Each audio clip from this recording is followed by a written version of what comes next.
Welcome. Tuned in to another evening with G's Mystery Show, Our World Revealed. I'm your host, G, and I'm sitting next to the most electrifying man in streets and neighborhoods. Hey, what's good? Your boy, 5DZ. I almost filled you in again, man. You know, I got to stop taking it. I like that. I want to be the most electrifying man in streets and neighborhoods. You can be, but it's not easy. It's not easy. I heard that. I can just tell you that, you know. Yeah, it's not easy. What all you got to do to get that title? Oh yeah, you got to put in some work. That's a good question. Yeah, you got to put in some work. I've been known to put in a little work here and there.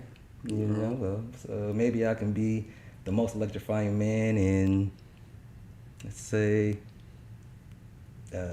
space, space and beyond. You know, I don't believe in that bullshit. Anyhow, you guys are all tuned in to another episode. Man, it's been a okay week for me for the most part. Before I let you tell what you've done this week, me, as you can see, I really didn't do anything. I didn't even shave. So for all the ladies out there that was expecting me to look all handsome on the show today, I apologize. A little rough and rugged, huh? A little rough and rugged, you know what I mean? I didn't shave anything, you know what I mean? So peace out to you guys. Anyhow, this ain't about looking good. It's just about the information and news, you know? At the end of the day, right? That's what's up. What about you, Five? How'd your weekend go? Or your weekday? Not too bad. You know what I'm saying? I didn't got back in the gym at home. I heard that. I see you over there looking like motherfucking Sugar Ray Leonard. Yeah. I got a little something up under the shirt. I don't want to know all that. Probably got a bunch of hair. Shout out to my personal trainer, AD. Anthony Davis? That nigga training? You I said, hey, D. Oh, okay. Not AD. I thought you said the nigga with that eyebrow, that unibrow or something. I don't know. Want her name out there. You just said it. Whoever she is. Hey, keep that work up. Get that nigga right here. Is your abs right? Oh, yeah, man. That's always been. Yeah. What about your legs though? You know, what about, because you know, I always see people that be working out, they look big up here, but their legs be like, looking like little spaghetti. Yeah, like my nigga Geach. Nigga legs super skinny. But nah, I'm pretty evened out. I heard that. Nah, you okay? You okay? You okay? You're the most electrifying man in streets and neighborhoods, so that means you're doing something right? I try a little bit. Most definitely. You do anything other sides than get your workout on? No, just spend time with the kids. Come across anything exciting that maybe you want to share with the world, or anything in secret that you want to tell me in my ear? Nah, it's slow motion on my end. You know, it's just ripping and running with the kids and trying to hold the house down. That's about it, y'all. I heard that. Well, definitely, before we get into this, we're going to go ahead and take a small commercial break, but I do want you guys to know tonight is the night. Go ahead, call in. The number's on that screen. It's not over there. It's over here. That's 951-799-9021. And let's go ahead and get inactive. Basically, we will be diving into the show is going to be dealing with Mayday. Whatever it involves with Mayday, because we're definitely in May. Okay. Right? And it's definitely kicking off with some unknown other type of shit. This is a hell of a year. So, with that being said, I want you guys to go ahead, run out. Man, before I even say that, let's go ahead and check out Black Spatula. You looking to replenish the body, boost up your immune system? Ladies, soothing up that beautiful skin? Fellas, ease those unwanted bowel movements, or we just get up in age and become elders. And our joints don't want to act right?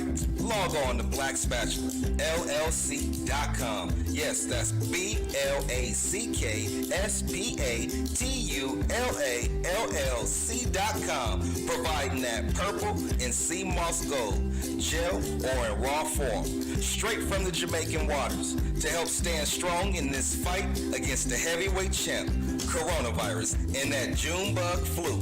And you can pick up those organic, homemade elderberries to help relieve nasal congestion, anti-inflammatory, potent anti-cancer, antiviral, treats respiratory illness, aid in wound care, high in vitamin A, B, C, and potassium, and natural support for arthritis. And if you hit them with that G code, man, Black Spatula just might get you 20% off total purchase. Now, go follow Black Spatula on social media.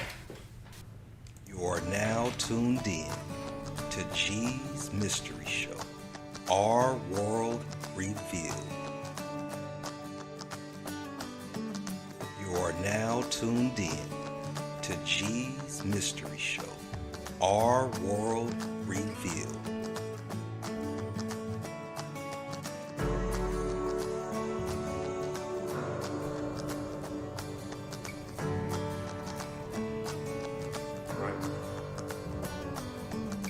All right.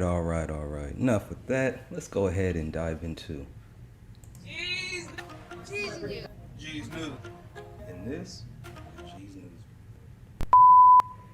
All right, y'all know how it goes down, man. Tonight on May Day, G's News Report. We definitely got some stuff in the news tonight, man. Okay. What do you see up there first? Oh, that's unmanned drone. Unmanned drone. You are absolutely right. Here you go. The reason why it's in the news tonight because there's a demand in armed drones soaring as the multi-billion-dollar armed drone market stretch beyond the U.S. Mm-hmm. The widespread use of drones in Iraq and Afghanistan by the United States may have jump-started a new war or a new way to wage war, which we kind of already observed. Yeah. You know, we kind of... Go ahead. I was gonna say, they've been doing unmanned drones since Desert Storm. True, they probably been doing it even before then. Because I had, I had some homies that were in the military that were actually in the war. Foot soldiers. And but let me finish. They were actually in the war, but never set foot on Iraq soil. They pilot the unmanned drones from Moreno Valley. Facts. Like a Valley. video game. I wish I would have still had the pictures that the homie sent me, because that's exactly what it looked like. And the controller to fly that looks just like the Xbox controller. Like a controller, right? Yeah. A controller you would think it would probably be a joystick like a plane joystick or something like that. No, they actually have fucking controllers. So basically, if you played a flight simulator for maybe a year, you can probably go try out for the military to go fly one of these drones.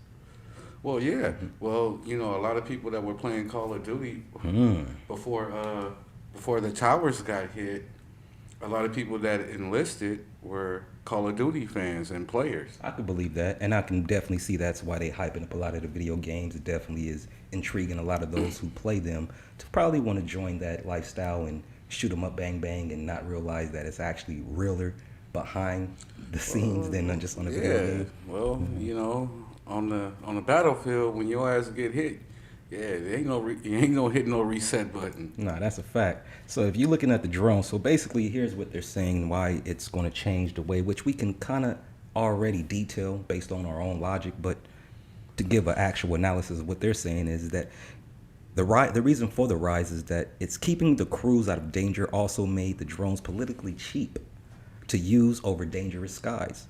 Without saying, the high-flying and remotely piloted aircraft could engage targets with impunity, while the operators work safely in ground-controlled stations. Like you just said, they were in a war zone, but yet they're flying it way out here in Riverside, California.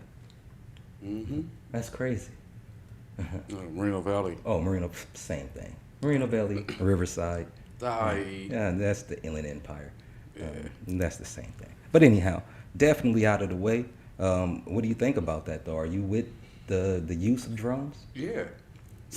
Because, it saves American lives. You're not putting soldiers on the front line per se, where they can get shot, injured, maimed, whatever.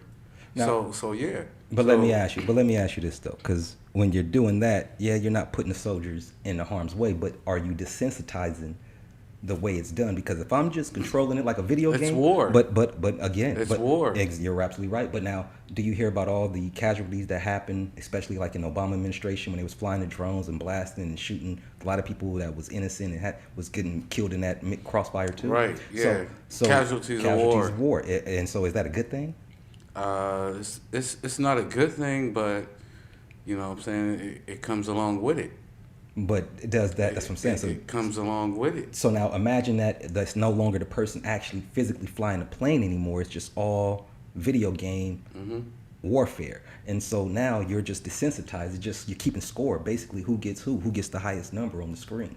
And so it desensitizes the people. You don't think so? It desensitizes the people? Yes, it desensitizes the What people? The people who are actually behind controlling the airplane. No, I think believe they so. feel they would feel more safe. No, of course, that's why they would feel desensitized, because they know that they're not going to be injured in that plane. That plane can that plane can do turnarounds, 360s. It can throw 3 missiles at a time, and they're not worried about getting hit because it's not going to injure anybody. So now it allows to injure them. It's going to injure somebody else. I stand corrected. You're absolutely right. Yeah, it's not going to injure them. Somebody. But so that's what I'm trying to say. Does that not lead to a desensitized way of warfare? No, because shit, it's all fair in love and war. You know what I'm saying? Yeah, dog. I mean, come on, man. We going to war. The first and only rule is for me not to get killed and win. Well, to win, because the military don't really care if you die. It's more so as long as we win the war, because like you just said, there's going to be casualties of war. So, you can expect some people are going to lose their lives. But when you're doing this unmanned, desensitized type of warfare, it definitely changes the tactics. You don't think so? It don't change the tactics. It changes the advantage. That's all it does.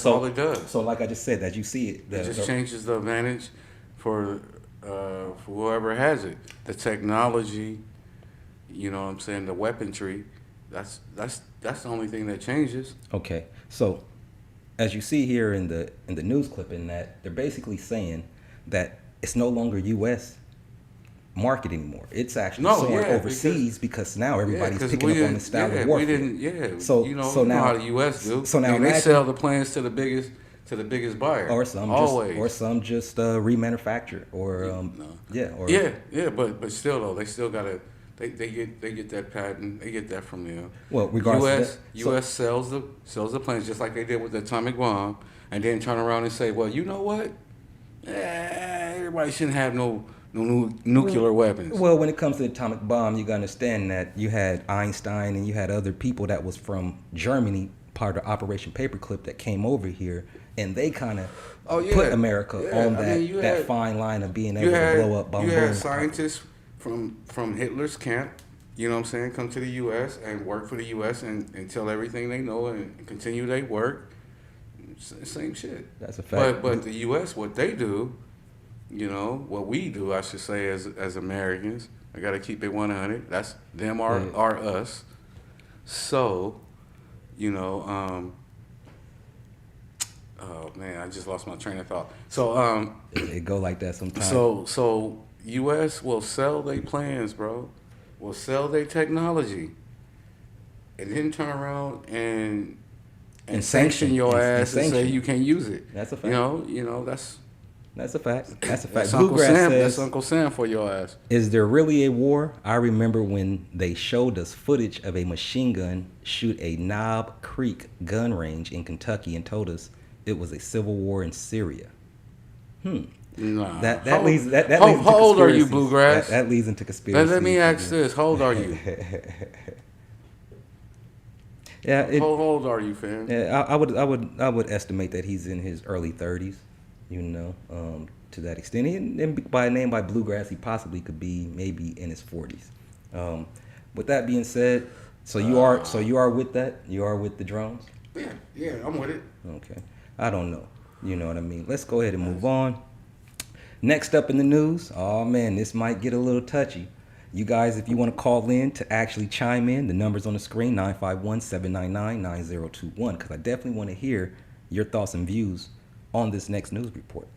5, laws banning transgender students, athletes, is emerging, but it's causing a splinter in the GOP.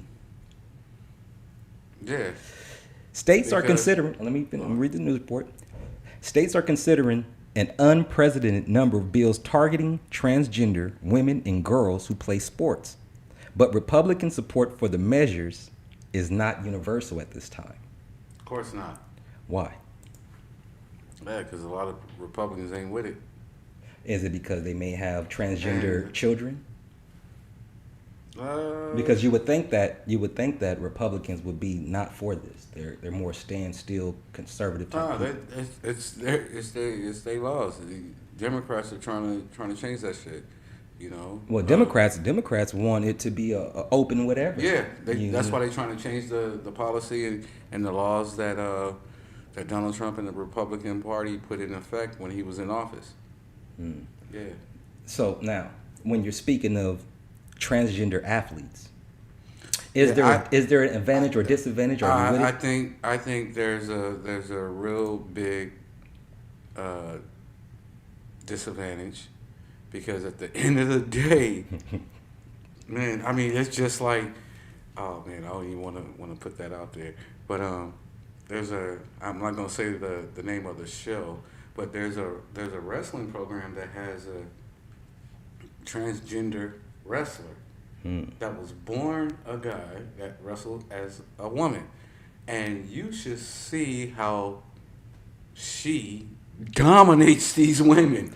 It is, wow, unbelievable. It's like you can obviously tell that. Like, now, is this WWE wrestling or real? No, professional wrestling. Yeah, this is wrestling, professional. like college wrestling. Since you just said the name of the wrestling company show, I might as well give the one out that I'm talking about. You know, AEW has you guys are getting this free promotion, right? You know what I'm saying? Intergender competitor. You know what I'm saying? So, and she's actually good. I'll give her that. But is she really a she then? Because she's not really a she.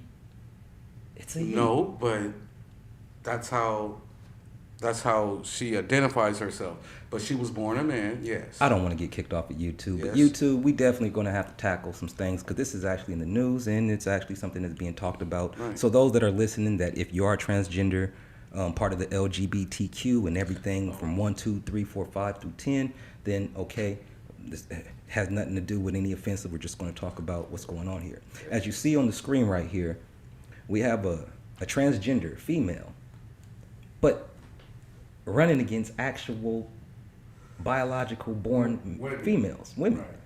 And it there's no comparison when it comes to the athletic.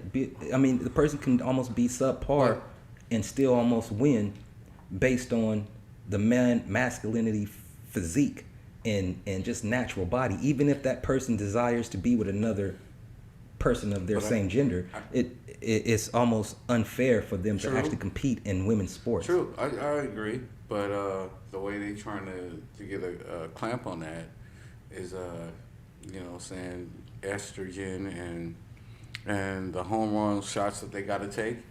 You know what I'm saying? That brings your levels down. I guess I wouldn't know per se. So they trying to find a way to make it fair. But it can. Do you really feel it can ever really be fair? Well, yeah, because they taking shit to make them female. So I don't see how it can be fair though. How can a man who decides to be a woman then enter themselves into a woman's sport and then compete and then want the same credentials and gratitude and gratification and as a woman? How is that feasible? I'm lost in this society. I don't get that part. I don't know how they're making that work. How does that stick? Well, like I said, it's all about the hormone shots. But how does that? Does a hormone allow you to have a baby? Does it make you a woman? No. Does it give you a period? It gives you the. But it's not. But see, that's where I guess I stand on the other side, because it doesn't make them a woman, and it doesn't allow them to be actually. But it gives them. I wish somebody can chime in on this. I would love for somebody else to chime in too. I can't put in words what a. You just don't want to be too direct. No, shit. I'm. You know me. I'm direct as hell. Okay. You know what I'm saying? It ain't no filter. It's only gonna come out one way, and I don't even know how to let this one out. How to explain? Yeah, how to explain it? How the shots, prevent them from being too masculine. Yeah. Okay, but they're still masculine though. True. They still have a broader shoulder, a broader wingspan for the most part. There are some women out there that definitely is mannish. You know what I mean, and they're biological. But as far as the natural physique and physicalities of a man, and them claiming to be a woman or identifying themselves as a woman and then competing in a woman's sport, I don't see the fairness in that. I don't see how that can work. Even if we look at this next clip, a power lifter, a transgender, whatever you guys identify yourself as a man. I guess he's a female now. Those are 25-pound plates. Oh, I see 4 of them. That's 100 plus the bar. Ooh, wait. Look at him as a man, but he's identifying himself as a trans. Well, he's a trans. That's a transgender man. I mean, a transgender. I don't. There is no offense when I'm saying this because I don't know how to word it the right way. I just know that he's a transgender and he's supposed to be a female, but he looks like a man. That nigga right there is an ugly bitch. I'm sorry. I agree too. He's definitely an ugly bitch, but he's a transgender. Right you know what I mean? And you get both of them. That nigga right there is an ugly bitch. And then I would say, it just looked like he had. But anyhow, forget the breast, forget the chubbiness. That's a strong man competing in a woman's event under the title of a transgender female. He wins the event. How does that make it fair? I mean, even if he gets estrogen shots, he had to take a lot of tests to be able to get in the event. I'm pretty sure had to qualify more than an actual female. So by him qualifying, is it validated though? Does it? Would you allow a transgender if your daughter was a boxer, right? An amateur boxer, would you let a transgender boy fight your daughter? Man, if they was in the same sport, that's a catch-22. I mean, I would want my daughter to compete at the highest level, and I would encourage her to get in there and handle her business no matter what. I get that. And I was like, man, you better whoop her motherfucking ass. I'm bad. Just the way it is. Just like when my boy was doing his See, you're better than me. You're able to identify them as a woman. Me, I still have a hard time identifying them as because man, as a woman. And in this day and age, in 2021, if we can't accept, it's not about accepting. No, it's about the individual accepting. Yeah, and it's about if we can't accept what someone else want to identify and call themselves, when at the same time I'm with bluegrass. At the same time, they got the right to say and do whatever the fuck they want, just like I got the right to say to do whatever I want. If I'm with it, I'm with it. If I'm not, I'm not. And if I don't care, okay. But do you have the right to force that upon everybody else who is not with that? It is. So if a man, they can't force me. I'm not with it, but you can't force me. Okay, but if you were playing a sport, so if you was playing basketball, you're a girl, and then all of a sudden, let's say LeBron James decided to call himself a female, and he wanted to enter into the WNBA. Mm-hmm. Would that be fair? Once again, but you know what I'm saying, in basketball, well, see, that's a bad it's a sport analogy because women play guys in basketball, bang guys down low. Women can't dunk like men. Women wouldn't be able to physically compete with a LeBron James. They can't dunk like men, but they can dunk. No, they can't dunk. They can slam with two hands. With one hand. There's no girl out there doing windmills. There's no girl out there doing windmills. They can't dunk like men, but they can dunk. But that's what I'm trying to show you is that their physicalities is not the same. So if you put I'm not arguing that. So if you put LeBron James in the WNBA and he's a female, would he not win every championship? He's supposed to. He does it damn near now as a man. Just imagine him saying that he is a female. He should. But there's a possibility, though, that a better team, you know what I'm saying, can outplay that one individual. You know? He's that one. That's the same reason right now, nigga, why my motherfucking Lakers is falling off. Right now. Because of LeBron James and AD ain't 100%. So now let's take them same other take LeBron and AD at 30%, but in the WNBA, would those two not win every championship if they decided to be females today? Because they're allowing children to change their identification. I'm not with that. And the parent I'm not with that. And it's child abuse if the parent says no. You're not. You're this. You're born this way. And if you try to talk we them out live of in a it, day and age where your goddamn kids can disagree with you and call the police on your ass for it. So yeah, it's all a catch-22. It's all fucked up. But gotcha.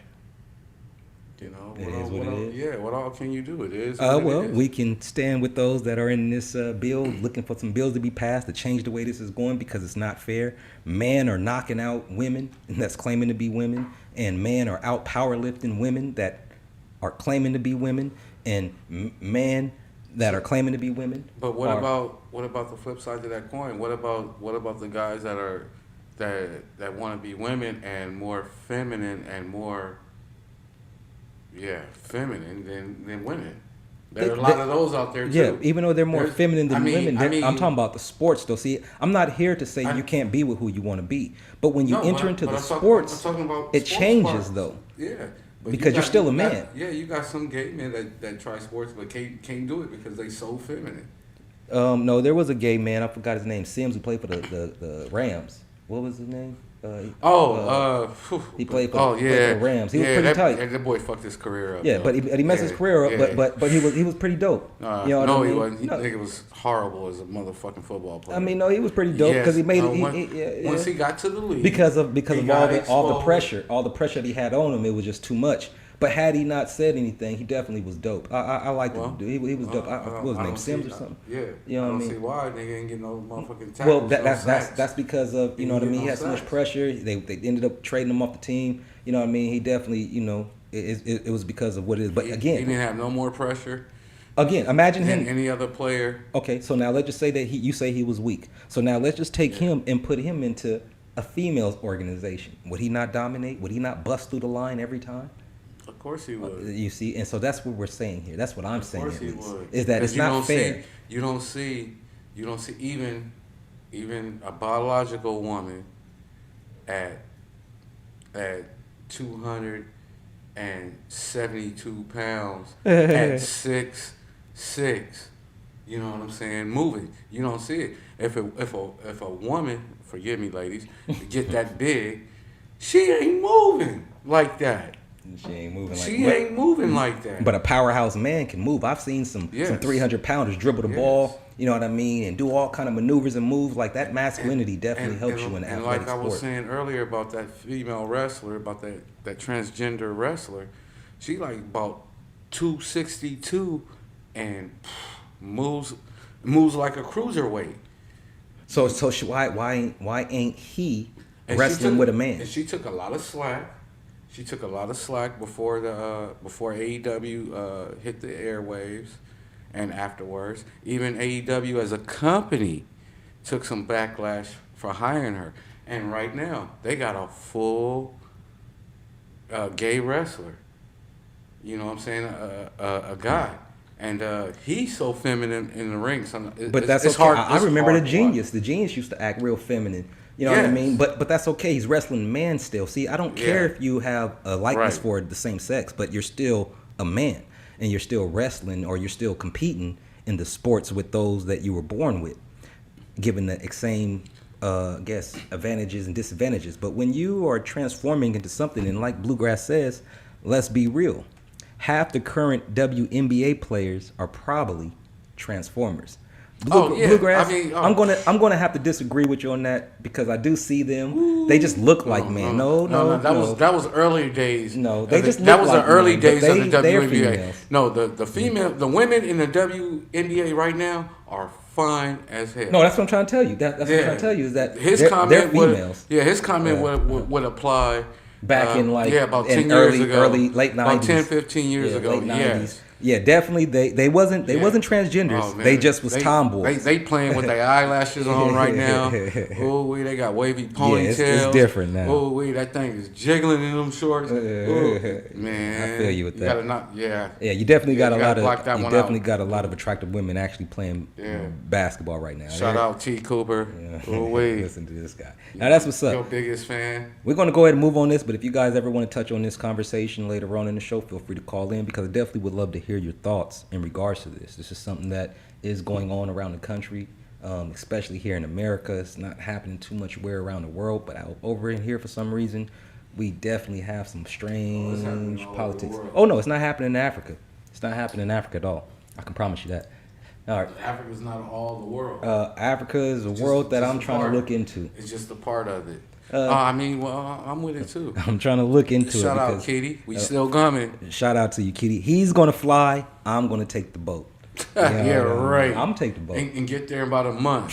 3 months. I'm gonna be out there 3 months chilling on a alright. cruise. I ain't never been on a cruise anyway, so that's gonna be my Yeah, cruise. man. Just gonna get on that motherfucker and go to sleep like I told Kat. Go to sleep. How can you go to sleep when you're scared looking out the window? Oh shit. It's all right. Well, as long as you're not by yourself, Hey man, I we'll saw the movie La Bamba, and ever since La Bamba, I've been scared to fly. I always thought once I get on there, it's gonna be it for me. But anyhow, let's go ahead and move on. Up next, we have on the camera or the screen. I know you guys probably unfamiliar with that face right there, but that is Von Braun. So the reason why he's up there is that he is actually being, I guess, called a fortune teller or a somewhat scientist prophet. And the reason why he's being called that in a way is because the German rocket engineer predicted Elon Musk would colonize Mars in a book written 70 years ago. 70 years ago. It sounds bizarre, and especially on who Von Braun really is. But here's what happened. Writing in his 1953 science fiction novel, Project Mars, Werner von Braun described a man called Elon would rule the planet called Mars.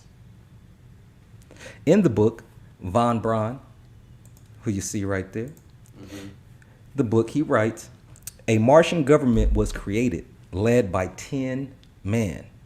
Those men worked under a leader elected by universal suffrage for 5 years under the name or title of Elon. Wow. What do you think about that when you hear that? Knowing who Elon is now today.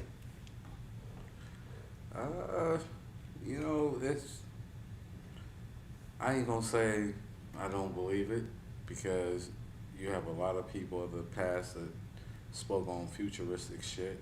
So yeah, it's probably plausible. It's probably plausible because shit, they getting ready to send civilians into orbit, and and who is it that is going to do all of this? Yeah, Elon Musk. Elon Musk. Yeah, Elon Musk, Jeff Bezos. They all investing in civilian space flight because it's a big market. You know, one ticket, niggas, 25 racks, 25,000.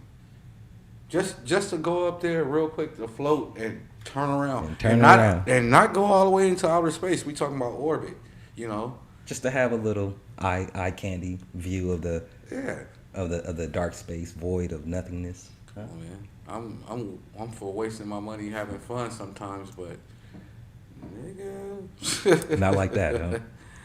When you look at Elon Musk and you look at Werner von Braun, do they look alike?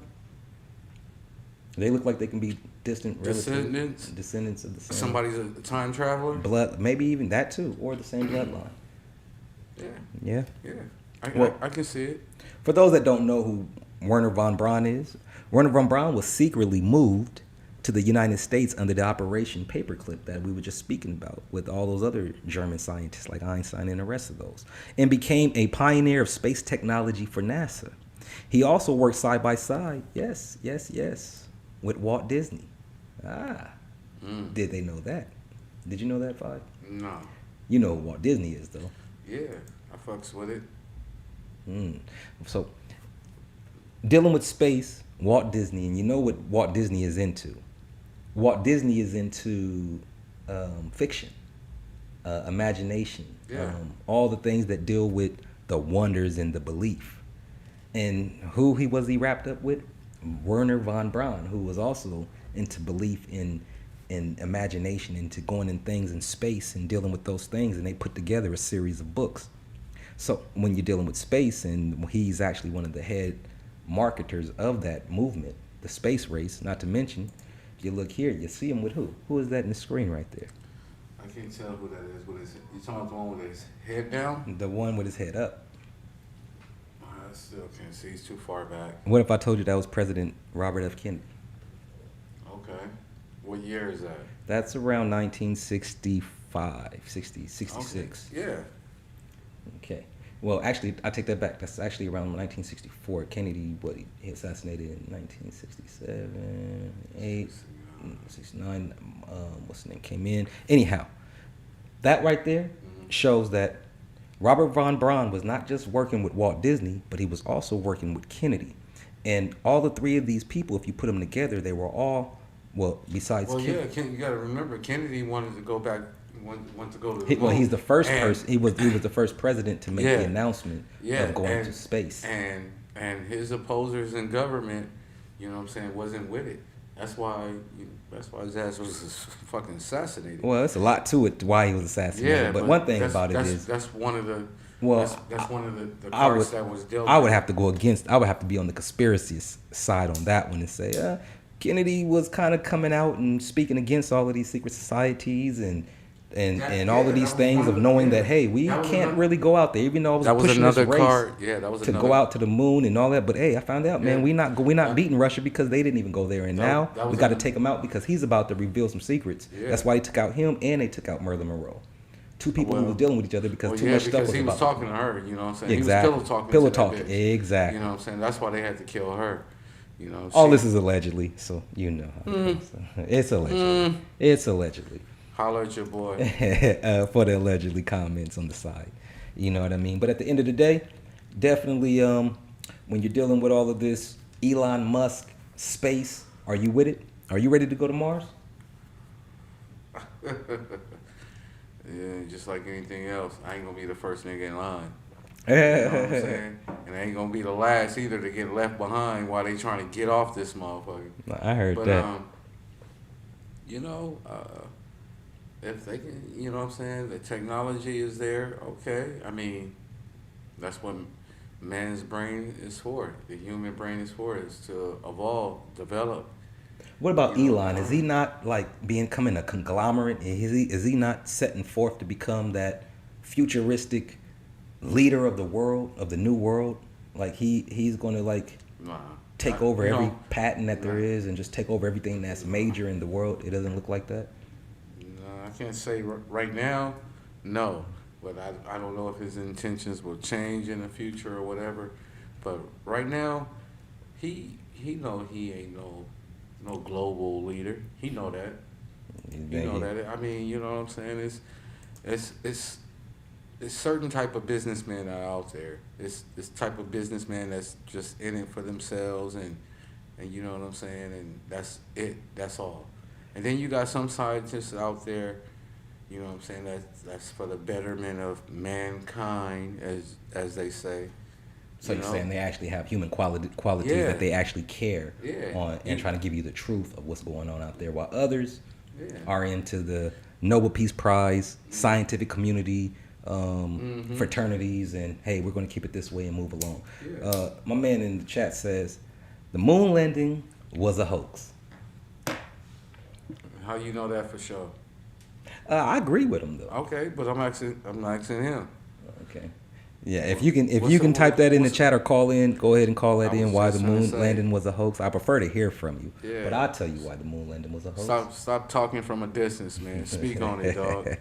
I'll tell you why the moon landing was a hoax, in my opinion. Because what took them so long to return back to the moon? From 1969 to now. Policies.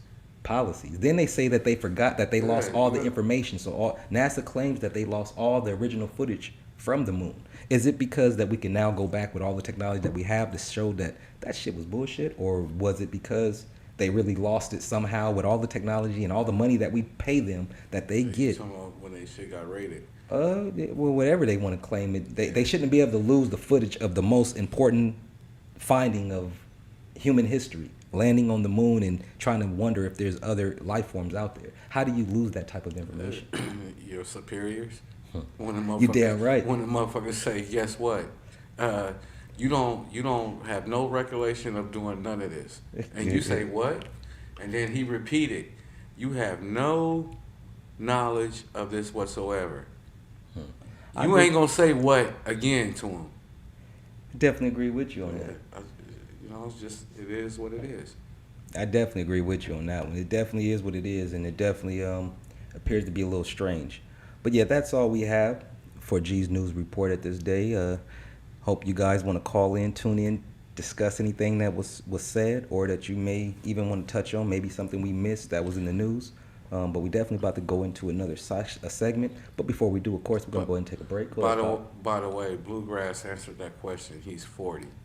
Yeah, he's 40 years old. Okay, yeah, so I was close. Yeah, I got it right. So he's about 40. With a name like Bluegrass, you got to be 40. You know what I mean? Let me ask you this, Bluegrass. Do you believe Kennedy was assassinated from the grass he knows? You mean with that one shot? that one bullet? Or was he part of the conspiracy where they say that the driver turned around and shot him? Ooh, man, that's what looked like blew his fucking head off. Because his head went back that way, no?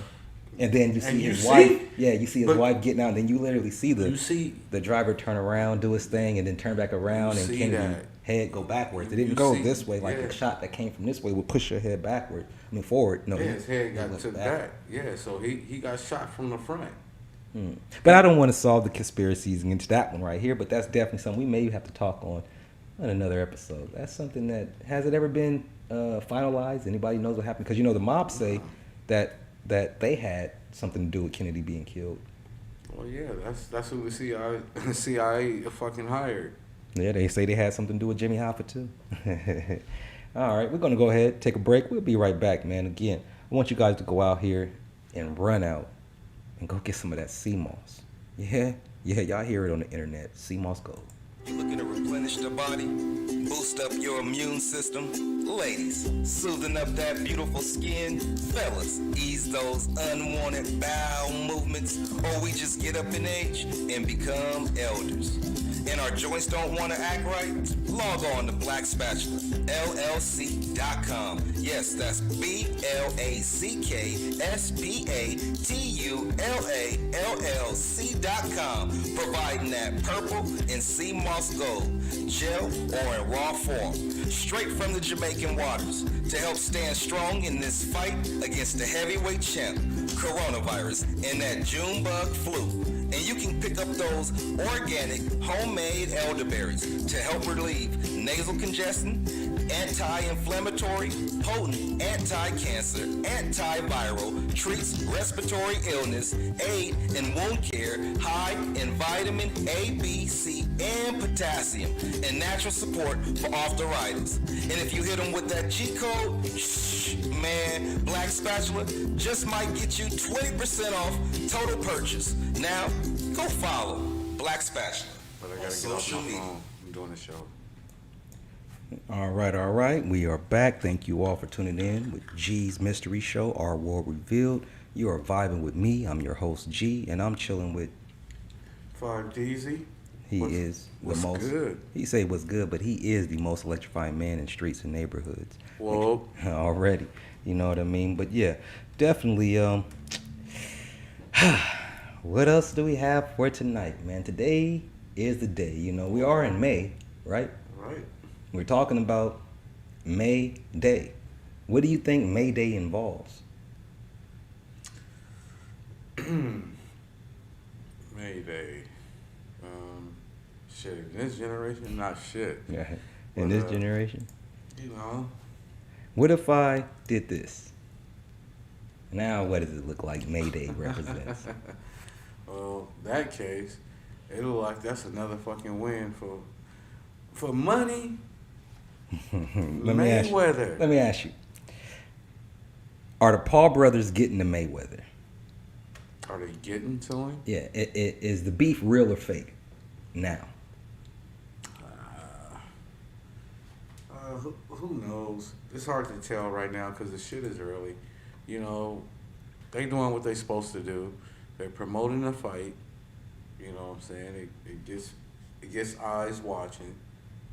It gets ears listening. So yeah, they doing what they're supposed to do right now. Okay. All right. Well, before we dive too deep in this, let's go ahead and get into what everybody's here to talk about. Let's talk about it.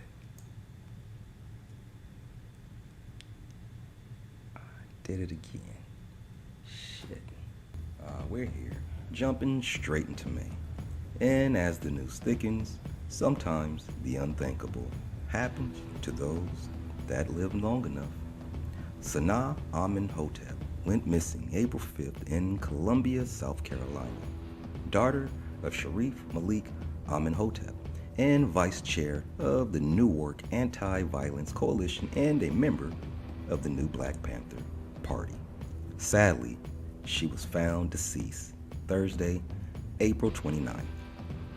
Foul play do appear to be involved. Yet, on another report, the Dipset rapper 40 Cal's daughter went missing April 24th. Nobody has been recovered. But authorities do suspect the 19-year-old Sania may have committed suicide after a breakup with a boyfriend. Based on surveillance video and phone text, leads segue into the thought, may her body be relocated. 2021 may not be the best year to be existing in at the moment, especially since the need and desires are all pushing towards the people to be vaccinated. Wait, did I say people? Nah, I believe I meant the world's population by 20 whatever. Just know it's coming. Followed up by yours truly, Elon Musk, and his Neuralinks and brain-controlling Tesla chip. Why not? Yeah. Let's talk about it. I feel good, and I'm gonna go out there and perform and do what I do best. Floyd, you really want to take them both on at the same night? Both Absolutely, easy. You got two fake fighters. Fake fighter, I'm a real fighter. Thank you. Thank you. Thanks, man. Right here, please. Yo. All right, hang on. Yo. I want you on the way. Looking over here? What's up? You wanna run it 2 in 1 night? What's up? You wanna run it 2 in 1 night? Absolutely. You wanna run it 2 in 1 night?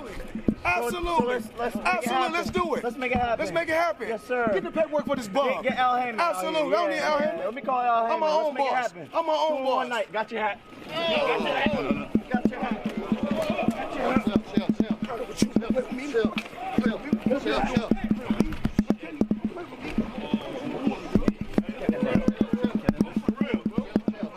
Watch it. Watch out. Let it go. Chill.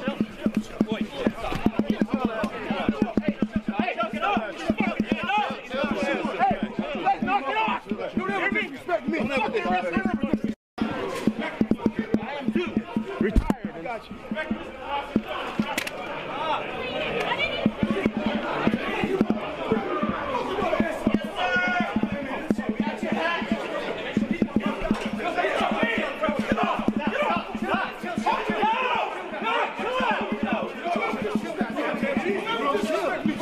Don't ever disrespect me.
All right. So I have to ask you, Fi, is that real beef or is it fake beef?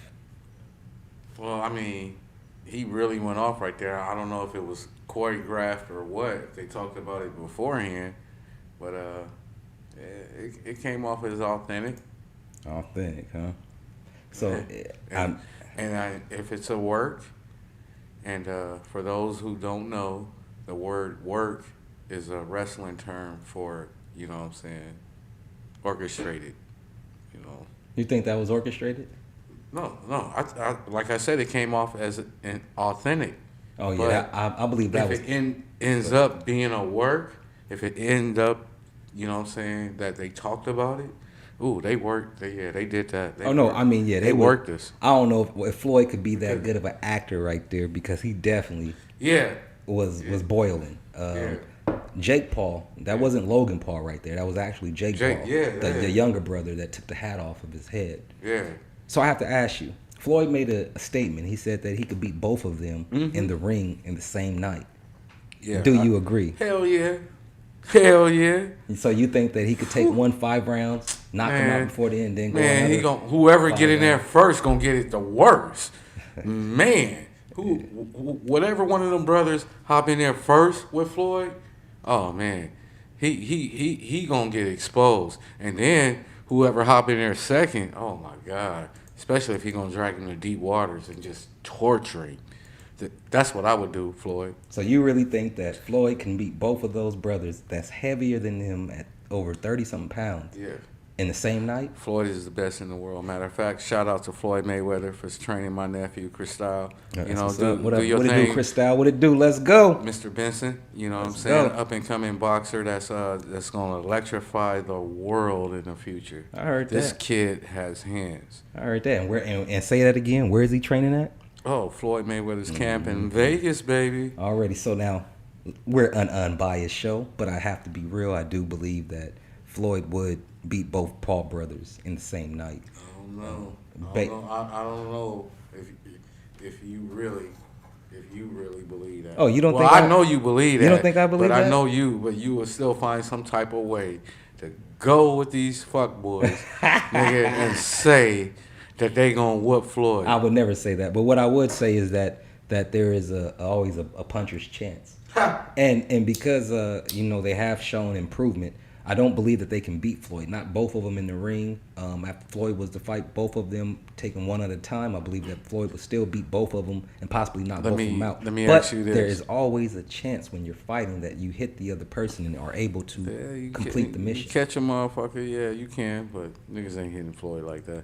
But let me ask you this, though. Yes, sir. Which one of the brothers you want to see first in there with Floyd? I would like to see Jake Paul. I'm not what? I would rather see Jake Paul. You don't want to see him last? No, I'd rather see Jake Paul, period. Out the gate. Because I don't think Logan Paul has the capable boxing skills as Jake Paul. I think Jake Paul's a better boxer. I think he gets it. I think he knows how to maneuver in there. I don't think Logan Paul really has the technique all the way down pat yet. I'm not saying that he's not an athlete. He's an athlete. But I just think the younger brother has a lot more skill and he's ready. But I don't think that he's going to beat Floyd Mayweather at the end of the day. But again, it's not my view. If you guys want to call in. Will he last longer than Conor? I don't know about this one because I think Floyd now wants to knock this man out. I think Floyd wants to prove a point. I think that, to be honest with you, I think that Jake Paul would beat Conor McGregor. I think Jake Paul would knock Conor McGregor out. I think Jake Paul would knock Conor McGregor out. No? I think Jake Paul would be, and I'm an MMA fanatic. Niggas know me. They know. Nothing to do with it. They know I know all about MMA. But at the same time, I do believe Jake Paul would knock out Conor McGregor. I don't think that he would be able to do that to Mayweather though.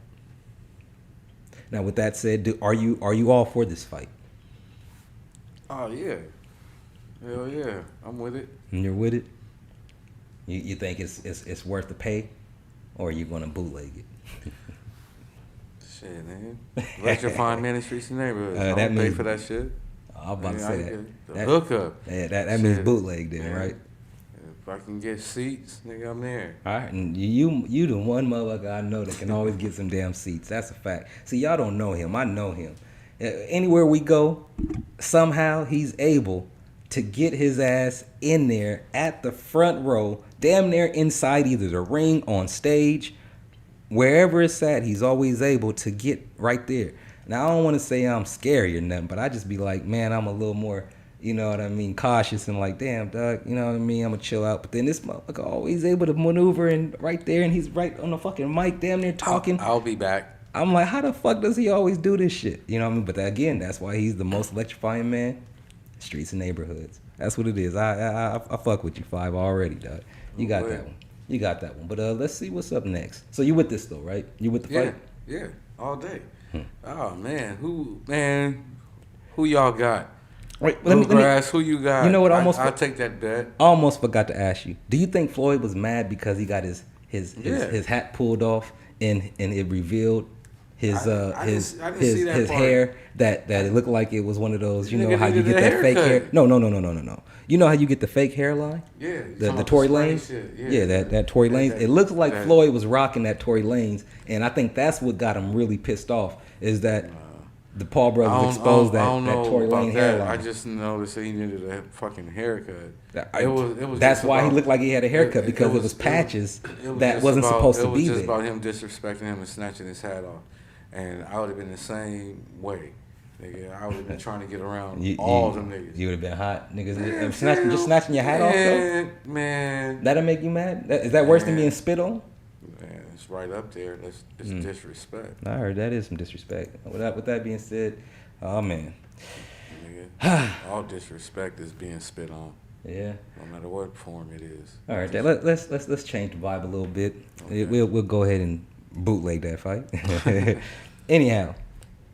In the skybox, by the way. Yeah, we will be there, live and direct. Now, have you been hearing all the talk about those Phoenix lights still popping up over our heads out here in the good old AZ? Oh, nah. You haven't heard about those lights that's popping up? Nope. Do you nobody remember? out here that I rock with, ain't nobody said nothing to me about it. I haven't said nothing to you about it yet? No. Oh, shit. No. Then I should have said something to you. But see, then yeah, that's my fault. Because, you know, I've been seeing some weird stuff, but I kind of always don't run to the extreme of UFO. But lately, you know what I mean, for the last week, maybe week and a half, there's been a bunch of lights hovering over Arizona and maybe Nevada and Texas and everywhere else, to where there's looking like we're being invaded again. You know, back in I want to say 2008 or 7, there was some Phoenix lights. That's like the most famous thing on the internet, where you saw the pyramid type UFO hovering over, and really, and people called it out here. Yeah. I'm not knowing. I'm a Cali kid. I'm a Cali kid too, but I'm out here in AZ living it up. So, well, he's visiting. I'm living. I love AZ. AZ is where it's at. It's the new West Coast, by the way. But anyhow, it's the new West Coast. Cali's gonna fall under, and when that falls under, you're just gonna have that border. You're gonna have the border, which is just gonna be Arizona, part of Nevada, Utah maybe, and you're just gonna be chilling. All that other shit is gone. Oh shit! Did that go to wood? It's gonna be fumbled. It's gonna be gone. Blunt. It's gonna be gone just like that. But anyhow, yeah, I fumbled the blunt right there. Just giving the duplication or replication of what's gonna happen in California. That shit is going underneath the water.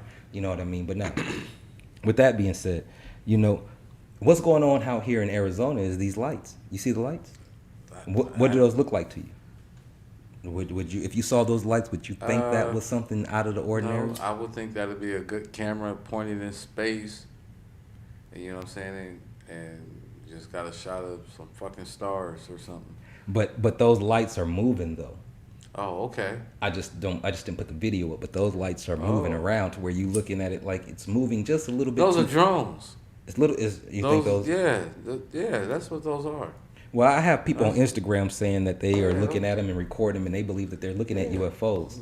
And so, of course, fucking Americans. That's why, and motherfuckers. Jesus, people. I mean, come on. So, I mean, could there be a real conspiracy about UFOs? Did anybody watch opening ceremonies to the Olympics? Have anybody just? Do anybody know about organized drone flying? But now let me ask you this: do those look like drones to you, though? Yeah, now those look like drones to you? Yeah, because that's what they look like at night up there. Okay, now what if I told you and those people that believe those are UFOs, y'all all wrong? Okay. See, what you're looking at up there is what's going on over Arizona and the light skies, wherever you're at, even in Vancouver, wherever you're at right now, that you're able to see all of this weird clutter of moving celestial satellites? Well, that's exactly what they are. Satellites. Earth floating around in Earth's lower orbit. Satellites. You're looking here at what is happening. You're looking at Starlinks. Most people believe it's something extraterrestrial. It's not. Most people believe it's something alien. It's not. Drones? No, it's not, because they're too high and they are too big to be drones. So what they are is, from SpaceX has sent up. I was supposed to tell what size they are from because this fucking because picture right because here. if you You look just up shoulda said because they're if you not- look up in because it's almost as if you're looking up in space, but you're not looking in space. You're looking at Earth's lower orbit, but you're looking up there and you're seeing. If you're able to see these objects, then you have to realize these are big objects. You wouldn't be able to see these objects with your naked eye, and with that width. At that height. At that height and that, yeah, and, you and, would. you know, you wouldn't Yeah, be able you to, would. you wouldn't be able to. No, if those were little objects, you would not see What's those. the altitude of this? Those altitudes are in Earth's lower orbit. I don't have the specifics on the numbers of where it is, but I can give you the actual area where they're at, and that's Earth's lower orbit. So when they did the Red Bull jump, you remember the Red Bull jump? Mm-hmm. That's where they're at. They're floating around in there. But there's 127 of them. So they come from SpaceX, and they're part of the what is that called? The Starlinks. So they have a bunch of satellites that they're putting up there to where they're trying to get, I guess, either some GPS, or they're getting ready for what they've already put online, which is the 5G network. And then that's why, again, if you look back at the first news report, we dealt with the drones, because it all goes hand in hand. Because everything has been put on the 5G network, which allows everything to move at a higher speed and pace, to where all those things that are unmade or controlled by remote control or on Wi-Fi, it allows those signals to actually beat at a higher frequency and move things to where they couldn't move it on a 4G network or 3G network or 2G and all those other ones that was before that. So it appears that they are definitely hooking and linking up to what even Reagan was talking about, which was the Star Wars program. So when people are seeing these satellites hovering over, it almost appears that they already have a grid that's going over our Earth's lower orbit with these things hovering around. So like when you're getting like GPS from Google, and you're getting all these other things, no, these aren't coming from satellites that are in space. They're coming from objects that are, most of the time, they're just cell phone towers. That's why you don't get good Wi-Fi signal, because they're coming from cell phone towers. But they're actually now hovering these drones that are flying over and over and over, but in the form of a satellite. So not the drones that you were thinking of with the actual shooting something or going to war, but more so more so satellite drones. Yeah, not those type of drones. Not the ones we were talking about earlier. No, yeah. Not war army drones. No. Gotcha. So then you're talking about just that's pretty why much. I said, did anybody see the Olympics, the open ceremonies to the Olympics? I didn't even catch it. What happened? Talking about no motherfucking army drones. What happened on the open ceremony of the Olympics? 'Cause I didn't They catch used that. a lot of light drones to make a lot of different images in the sky, and you know it was spectacular. They put a hell of a show on. Did you just say spectacular, nigga? Yeah. Nigga from Compton can't say that. Nah, dog. I ain't never heard no shit like that before. Well, okay, but spectacular. It was spectacular. The show was. It really was. Opening and closing ceremonies, as they always are, though. They used drones to open and close the show. Yeah, it was tight. Most definitely. So now, with this space stuff, sticking to this space stuff real quick, even though now we can clearly understand that these are actual satellites. No, they're not floating around in space, but they are in Earth's lower orbit, and they're definitely doing something. So you see a lot of SpaceX missions right now going up. They're launching these satellites, but they're not the type of satellites that they had everybody believing that were floating around going to Saturn and Mars and Neptune and Pluto and wherever else they can think of a planet. No, these are the actual real satellites that can only be found in Earth's lower orbit. And so you can still see these things out floating around because they're actually in clutters. They launched so many of them up there that they're now hovering over and they're getting ready to take position. But position for what? Is it going to be identifying this? You said they were moving. They are moving. They were synchronized moving? They're moving around. So they have 127 of these satellites. But I'm saying though, are they all flying in their own direction? No. You have a clutter of them floating together, but they're getting ready to position themselves. So when they launched them in a clutter. So now that clutter is now moving because they're being digitally programmed to move over and spread in certain areas, to where now they're getting ready to have a certain type of network system going on above the horizon of this planet in Earth's lower orbit.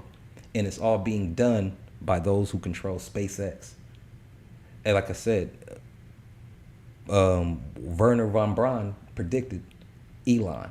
And Elon appears to be taking full control over what's to come in the new frontier. No? I don't know. Remains to be seen. This is just a weird story, and it is in the news, and so I thought that because I know a lot of people probably wasn't going to be aware of it, it was something to go ahead and introduce. Up next, man, we have a sad story. 5.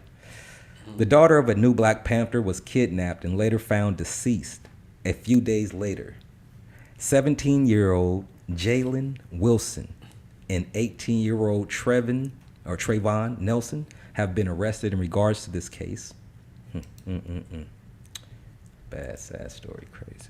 Have been arrested in this case. Coroner autopsy reports show Amenhotep died of multiple gunshot wounds and is being ruled as a homicide. No shit, Sherlock. But to make this a serious matter, this is the daughter of a new Black Panther. She wasn't raped. She wasn't kidnapped and held for ransom. She was murdered, kidnapped and murdered. What do you think that it probably had something to do?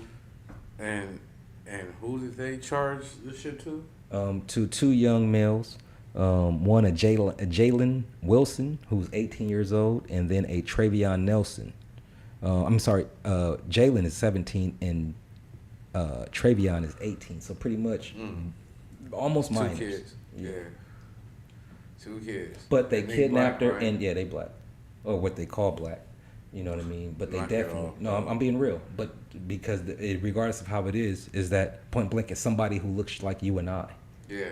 And these are youngsters. Yeah. And they literally killed this girl. They shot her up.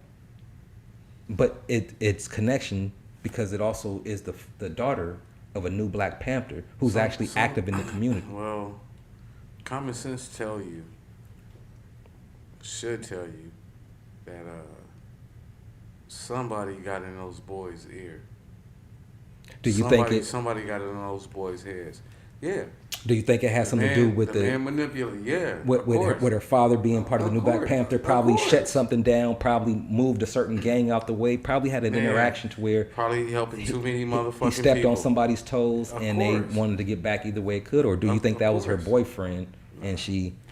Nah, them kids, man, them youngsters, knowing who her daddy is. That's what I'm saying. Come on, man, them black kids knowing who their daddy is.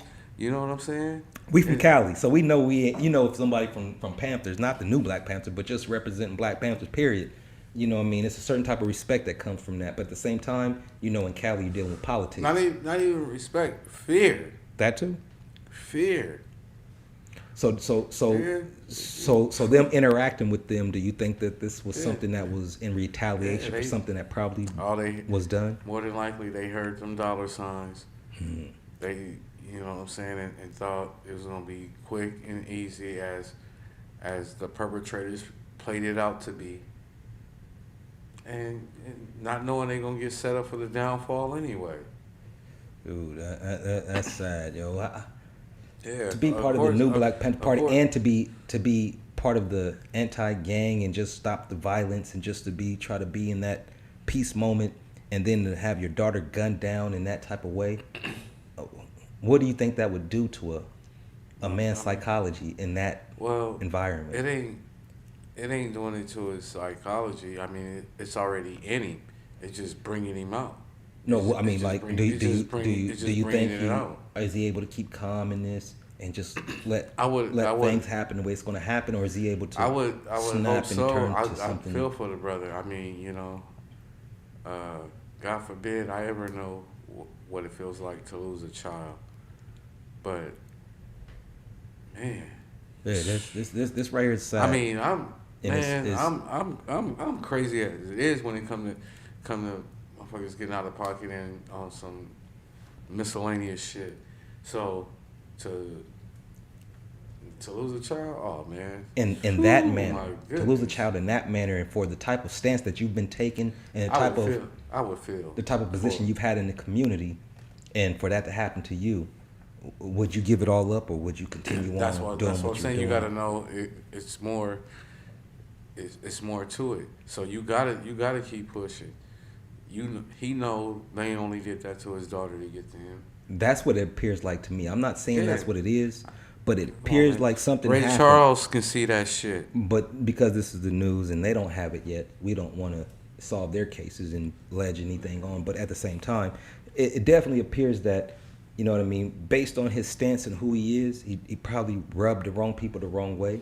And it appears Of course. that they got it on. Well, it's not of course, because it could Yeah, be, like I he's a said, Black it could be just her boyfriend dating and he lost his mind, and that's just the simple route out. Who knows? And had his boy help him. And had his boy help him do some weird stuff. Just on the wham. Well, that's just on the wham. that's yeah. just the random. I know. You can't even believe that. No, I happened can't to believe that. yourself. But no, I don't believe that. But at the same time, we don't know. At the end of the day, this is a sad case. If you guys do want to show some support, he definitely is trying to raise some funds for the funeral. And if you do want to help, you guys can go ahead and cash app Sharif Amenhotep. That is the dollar sign, capital SHARIF, capital AMENHOTEP. That is, again, dollar sign, capital SHARIF,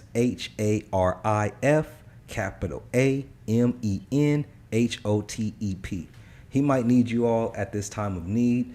I know he's part of the new Black Panther, so whatever nationality you is, this isn't about what prejudice you have, or even if you are for a race, what you call racist. This is just about if it happened to you, your daughter getting found in this way, and it happens suddenly, and you may not have the best insurance to take care of the needs right now. So if you do have what you call a heart and you feel like giving, give. If not, it's cool. But at the same time, it is what it is. And if it happened to you in this type of way, and you were actually doing something in the community to try to set change, and this kind of weird karma comes back to you, you definitely want some help from somewhere, because you're probably wondering, how did this happen? What went on? What is this about? But then again, like Five say, maybe we know already what happened, and it's just part of the game. It's part of the struggle. It's part of the fight.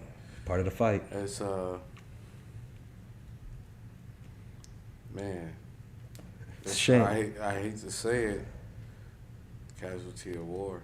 Casualties of war. Well, how about this? Let's get to this next story, and I want you to tell me what about this.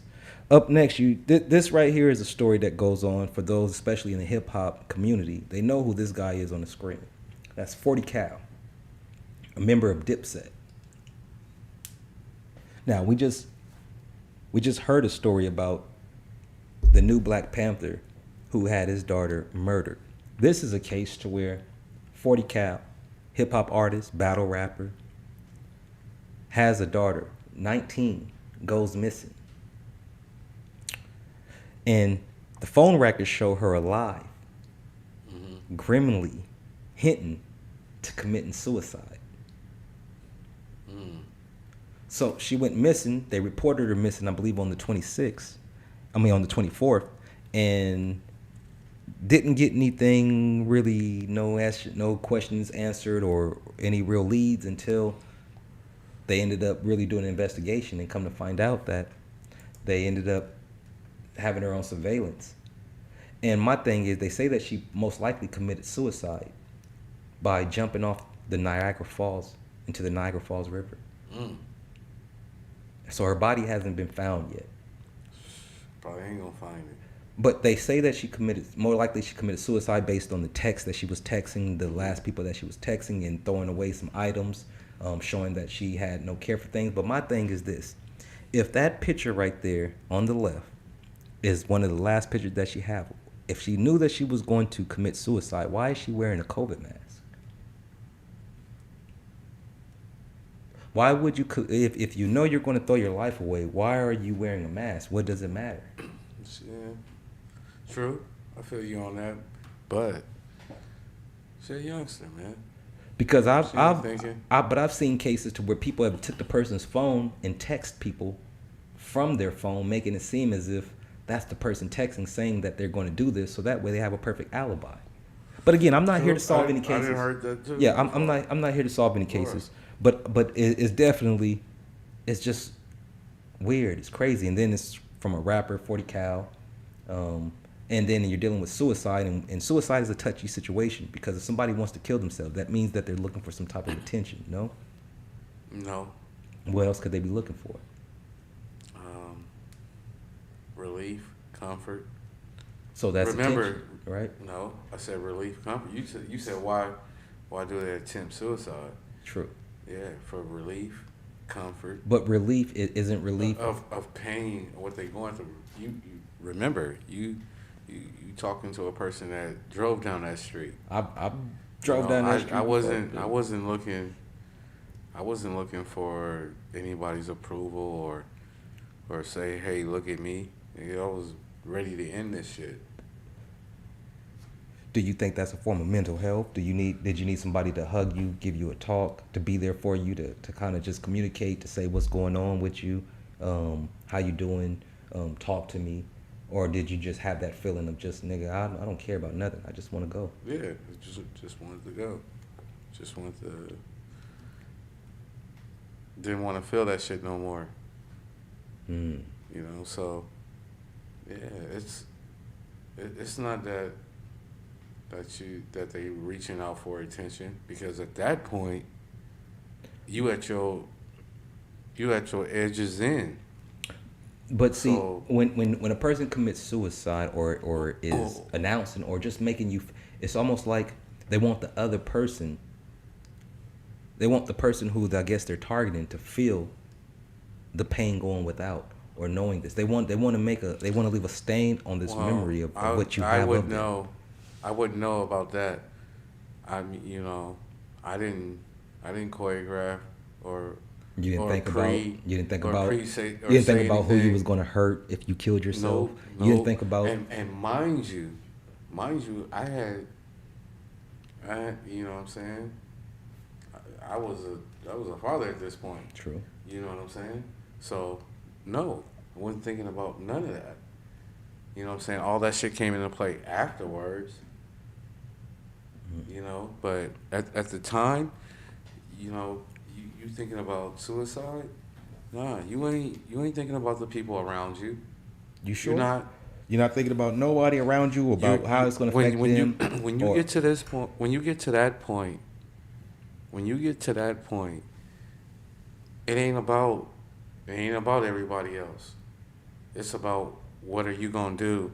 Are you gonna cross this street that you just walked in front of?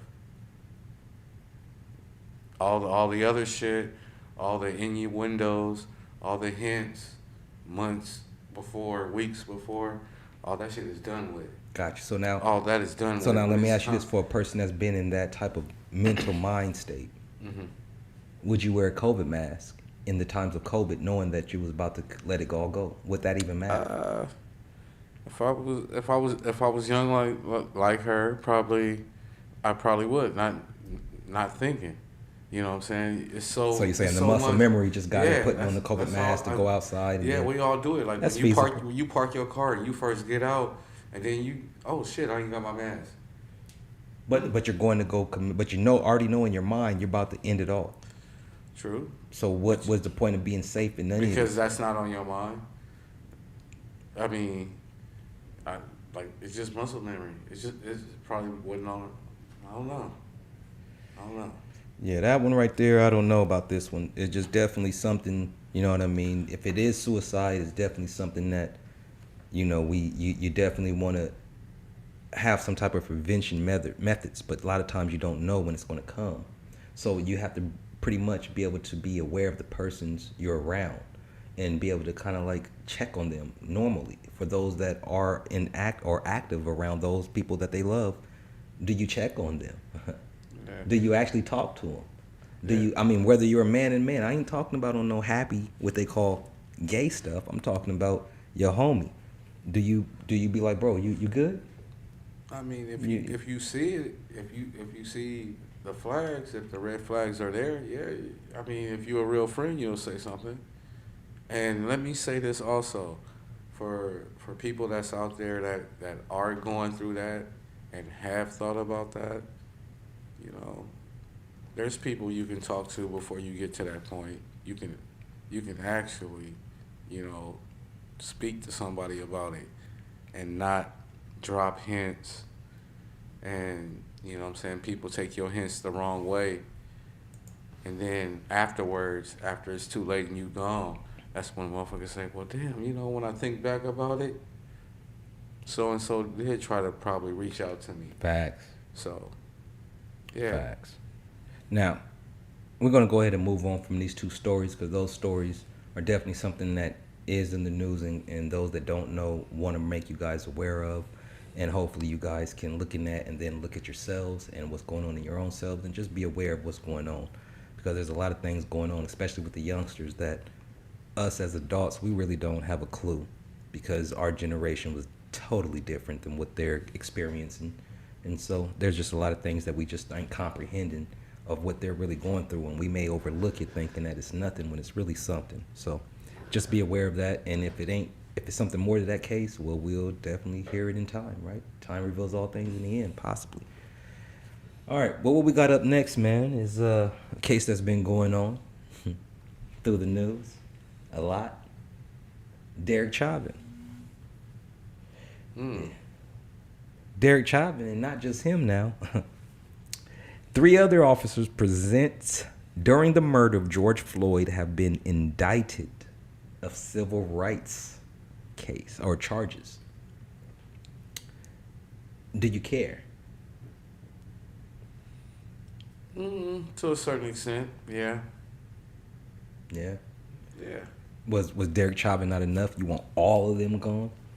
I say, No, I'm just asking. The fact about them being gone. I need to get familiar with all their cases. Okay, well, I'm gonna give you the cases right now. The grand jury indicted Chauvin in 2 cases. So not just that little stuff that happened now they're being brought up on federal charges.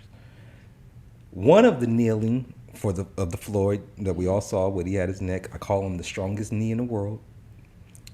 And then on May 20th, on 2017, May 2017, he had a similar arrest of a 14-year-old boy where he had his knee on his neck. Ooh. Now, the other ones, the federal charges, the other 3 ex-officers, J. Alexander Kwong, don't have to say who he is, y'all should know who he is, Thomas Lane, and Tao Tahu, with violating Floyd's rights to be free from unreasonable seizure and excessive force. Is that accurate? Is it accurate? Yes, sir. I don't know if it's accurate. Basically, then should those other officers be charged with Derek Chauvin in the case, especially because now they're actually charging him with a civil rights case, meaning that they deprived him of his civil liberties and they gave him They were out there with Chauvin? They were, all those officers were there. All those officers were present. Yeah. They was, as a matter of fact, some of those officers were holding the crowd at bay and interacting with the crowd. It wasn't a real crowd though. It wasn't a real crowd because a real crowd would have socked a few of those cops over that wasn't no crowd. I don't want to be. You had an auntie out there with her niece. You had, yeah. No, I get what you're saying. I get what you're saying because it definitely would have happened different in around our areas, no? Yeah, because you know what I'm saying. They got common sense. They police officers. At any point in time, I mean, the man was already in custody. He was in handcuffs. You know. Well, what about the other officers though? Why you think they didn't do anything? And find themselves now going to jail for this. Because at the same time, there's a brotherhood with that badge. You know what I'm saying? They got their inside, you know what I'm saying, get downs or whatever. That's a fact. That's a fact. Know, that's why. They got their own, you know what I'm saying, version of the bro code. You know, they got that badge code. And if you don't think that shit exists, you a fool. No, it definitely exists. But would you put yourself in that predicament? Would you see a person putting his knee on the neck and would you go along with the code, or would you not be like, hey bro, you about to kill him, man, calm down. You know me, I Like, ain't got no filter. I'll speak just. Most definitely. So we in a group, in our group, and we packing somebody out. You gonna stop us? You gonna be like, it's enough? If that's enough, if we didn't dog him enough, we didn't dog him enough. Facts. That's me. Just like, I realize when we done enough. Remember, don't. We ain't gotta say what no, we done. A couple of days ago, we just had a conversation along the similar lines. When, you know what I'm saying, it was an altercation, and I was telling you, Daryl was tapping me, was like, hey, he had enough. Most definitely. Yeah, and I let him go. No, and that's what I'm saying. So, but would you be that person like them? Because none of them did that. None of them took the initiative to say, hold on, man, you're doing too much, man, and realize, bro, what you do, this is all being video recorded because these dumb niggas ain't helping them. They gonna video record. Yeah, and if they would have did that, one of these officers would have been on tape saying, hey, you know what I'm saying, enough's enough. And the man probably would still be alive today. And this fuckboy wouldn't be in the hot water that he in. You know what I'm saying? He know he was posing on that man's neck. You know what I'm saying? He enjoyed that shit. It did look like he enjoyed it. He enjoyed that shit. So, on that note, yeah, fuck him. Fuck him. Let's see what else we got up on here. Oh, man, this guy. Elon Musk. Did I not just say he's taking over? Werner von Braun predicted him to be the next man of the century. Yeah, look at him. Do he look honest to you? Well, he looks like he has already implanted himself with some of these robotic tools that he is implementing and creating. It almost looks like he's not real. Even when I hear him talk, it's almost like he's programmed himself. He's like a mad scientist in real life, in what we call reality. Are you a fan of Elon? I'm not checking for him. I don't follow him, so. No, I don't follow him either, but I do listen to what he does though, because he's a major impact in the world, and what he creates is happening now. Yeah, when he hits the airwaves, yeah, but other than that, nah. So let me ask you about Neuralink then. Would you implant something in your brain? And speak your mind. You know me. I know you, but I don't know you in your mind. I don't know what you thinking in your mind. What in my brain for what? To enhance your abilities. Maybe you ever saw the movie Demolition Man? Yeah. Old school movie with Sylvester Stallone? Yeah, that's my movie. Wesley Snipes. That's my movie. Now you remember when they was able to implant something into your head and you was able to do that? You was able to know the chip in his arm. Exactly. Well, was it in the arm or was it in their head? It's my movie. It's my movie too, but it was one. You wouldn't be asking then. I just, I'm a little. You wouldn't be asking then. Nah, that don't got nothing to do with it. Hey, my brain is flying at 1,000. I got my own neural links. We started at the same time. Yeah, I'm a little lower. But anyhow, you know what I mean. But no, definitely. Would you see yourself implanting something to help you figure things out more? Maybe even be able to like, let's say you wanted to learn how to fight. Let's just say you wanted to learn how to do something technical with skills. And it would enhance that. And it would enhance that. Mm-hmm. Would you do it? If it was safe and I did enough research about it and I felt cool, yeah. So okay. then you would be signing yourself off to the new future of becoming an android. I wouldn't say becoming an android. Well, anytime you mix a human with machine, you're an android. Even if you get a little piece of technology, you become an android. That's an android. Human and machine combined, that's an android. So anything you do with anything artificial intelligence, AI, and you put it inside you or mix it with a human, you are an android. So you would be cool with being an android. Oh man, I can't call that. Now see, here's the technical side of all of this stuff that people got to realize with this Neuralink. I know it sounds good. It's definitely happening because he's really already got it already made and it's already figured out, and they're already got people signed up and ready to go for this. And they've already, most likely, have already implanted people. And they've already showed that they've already got pigs with this in their head. So I already know that they got humans walking around with these implants. So I would have to ask,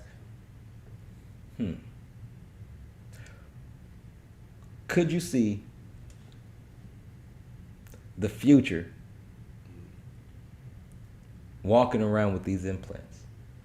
Oh yeah, because you got some people that's gonna be with it. Some people gonna. I'm talking about niggas in the hood, not just the people. I'm talking about niggas in the You hood. got them too that's gonna try it too. You got them that's gonna try it too. Either you're gonna get paid to do it, or you're gonna feel comfortable enough to do it. But yeah. So you think that the people would be willing to do this then? Yeah, I believe a so lot of people too. would. I'm with you on this one. I believe a lot of people would do this.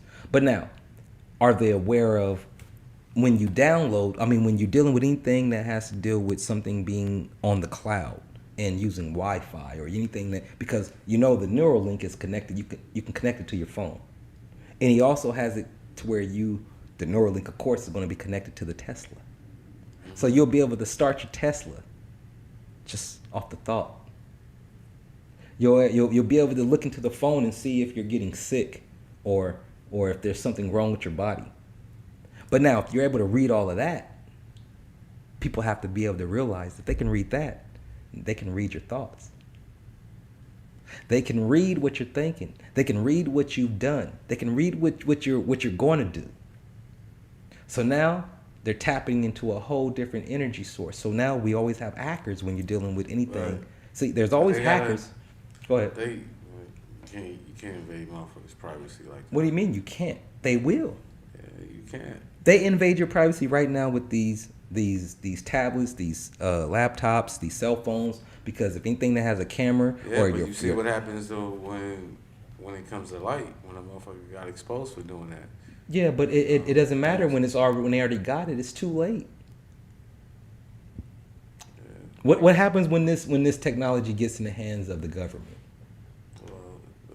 It's in the hands of the government. So that's what I'm saying. You're right. I agree with you 100%. So that's what I'm saying to you. So now if they get everybody to implant these gadgets, these Neuralinks inside your head, and they telling you, or they got you to where you can enhance your skills and it keeps reads on your health and all this other good stuff. But with technology comes hackers. There's people who sit behind computer screens all day figuring out how to break into the systems. True. So now you're going to have people who can break into your thoughts, break into your mind, who can probably even turn your brain off if they get into the system the right way. But who's to say that chip that they planted in you does that? Because this chip right here, if you look at it, let's take another look. Oh, I didn't put that one up. Anyhow, I had a picture I thought I had uploaded, but it definitely shows how it works. It's they actually attach it to your neural links of your actual the little connectors that send those signals to whether make your arm left, right, your thought, feel pain. But it ends up growing, and then what they do is they're able to take it out for upgrade. So if you're ever trying to upgrade your system, for real, they cut a little piece out of your head, and then they put it right there at the top. So we're at and it's real because you have to charge it. You have to charge it too. It doesn't stay forever. You have to charge it. You know what I mean? So they do have wireless. So how do you take it out as an individual to charge it? Well, they have a wireless charger. To where again you have something sitting next to your head while you're laying down and it's connecting and it's charging. No, I'm just showing you what they have. But this is, you ever seen the movie The Matrix? Remember how they stuck that thing in the back of your neck and it put you into there? When you're getting to this technology, he said, let's see. Somebody said Bluegrass says, Brain Gate Systems does just that. No, you're absolutely right. You're absolutely right. But what this Neuralink is going to be, it's going to be the actual wave of the future. You know what I mean? It's going to be what everybody's hip to. This is actually going to lead all the way into those that play video games. Because now the video game is going to be right here. Is this a safe technology? No. Because remember what I said. If anything you're dealing with you're dealing with anything with AI, artificial intelligence, that has a Wi-Fi, it can be tapped into. Anything that has an IP address or anything with an identifying signal that is permanent, it can be tapped into. Yeah. So hackers are going to always be able to get into those systems if they wanted to. I was just recently hacked, so I know that they definitely can get into your stuff and change some shit around. Now, what if they're doing that to your brain? Because they're attaching this to your brain. That's the only way it works, because it's going to control your brain functions. So is this really a safe technology? I can't say that it is. Would you want your thoughts to be capitalized or written down, or to be transferred into a cloud space to where they know what you're thinking? No, but if I'm willing to do that, I didn't already accepted all that. You're bullshit. absolutely right. So, And so the newer generation that's coming up, they're accepting this. Weird ass kids. Most population, they want Teslas. Of course. And just like iPhones, they just like everybody wants iPhones, everybody wants Tesla. But this Tesla comes with a lot of gizmo gadgets, but it also comes with the future. And like I said, Robert Werner von Braun predict this gentleman. Is it by coincidence, or was this just already part of the written plan? More than likely, it's part of the plan. Man, I can go on with that. I can go on with that. And with that being said, man, I want you guys to think about that before you get your brains uploaded into the cloud. But let's go ahead and get into my man's man over here. Anytime I see this man, he's your man. What's up with it? Biden. Well, before we get in there, let's go ahead and take a break. We'll be right back. You're tuned in with G's Mystery Show. I'm your host, G, and that's 5 over there, most electrifying man in the streets and neighborhoods. We're going to go ahead, take a little quick minute. I got to go use the bathroom anyway. We'll be right back. You are now tuned in to G's Mystery Show, Our World Revealed. You are now tuned in to G's Mystery Show, Our World Revealed.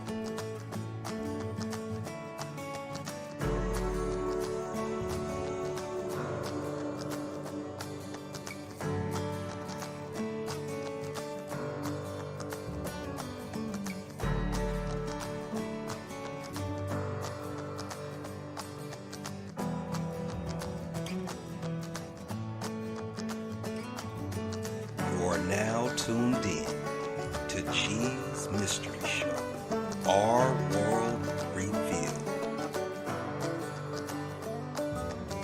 You are now tuned in to G's Mystery Show, Our World Revealed.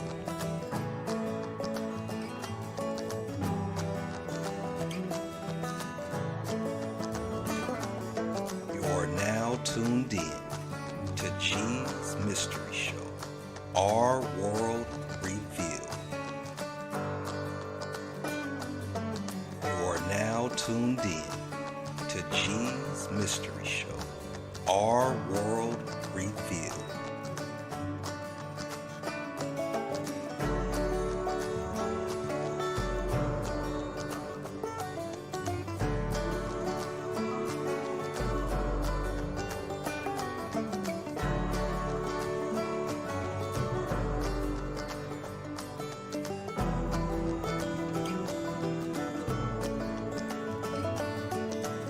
You are now tuned in to G's Mystery Show, Our World Revealed.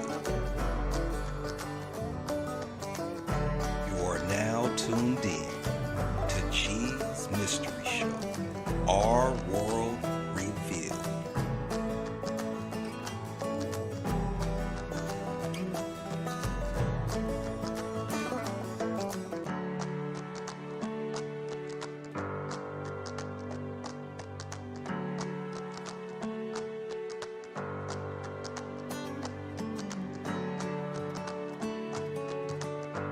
You are now tuned in to G's Mystery Show, Our World Revealed. I want to thank you all for tuning in. You are live with your host, G, and you're watching G's Mystery Show, Our World Revealed, and I'm over here chilling with the most electrifying man in streets and neighborhoods, 5DZ. That's what it is. Y'all see the shirt. You know what I mean? Actually, can they see the shirt? They don't. They can't see the shirt? Let them see that shirt, man. Oh, man. You should let them see that shirt. Let's get it. Let's get it. That's what it is. All right, so now that we're here, if you're looking on the screen, we have your boy, like I said, Mr. Joe Biden. He's up there for a reason. I know a lot of people want to probably think he's up there for that, what is it, America's Act, or what kind of act did he just pass? Oh, yeah. He tried to submit something about being for America. I'm a little tipsy, so I'm not getting the word all the way right. But I'm definitely know what I mean, and if you all been following the news, you guys already know what the fuck I'm talking about. So at the end of the day, let's go ahead and see what the hell he's talking about. So we're gonna go ahead and take a 6-minute break. I want you guys to watch this video. I had to edit it, pull out the good stuff, because I want you guys to see what I saw when I heard some of this speech. You guys may have not really paid attention. So you edit this? Oh, I had to, because it's too damn long. I had to chop it and cut it and just pull out the high points, because if I let it play, we would have went to sleep. Did you watch the actual full clipping of the news? You watched the whole thing through? Depends on what you finna pop up. Oh, what I'm finna pop up. So you think that I just pulled out just stuff that I want to show? No, I'm saying it depends if I seen it or not. Oh, okay.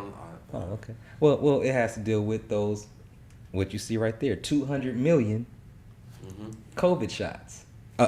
Zombie apocalypse shots for those in the YouTube algorithm systems. Zombie apocalypse shots. Oh, it's Ain't coming. nobody knows zombie. Oh man, who you tell you? We're gonna have to talk about this off air.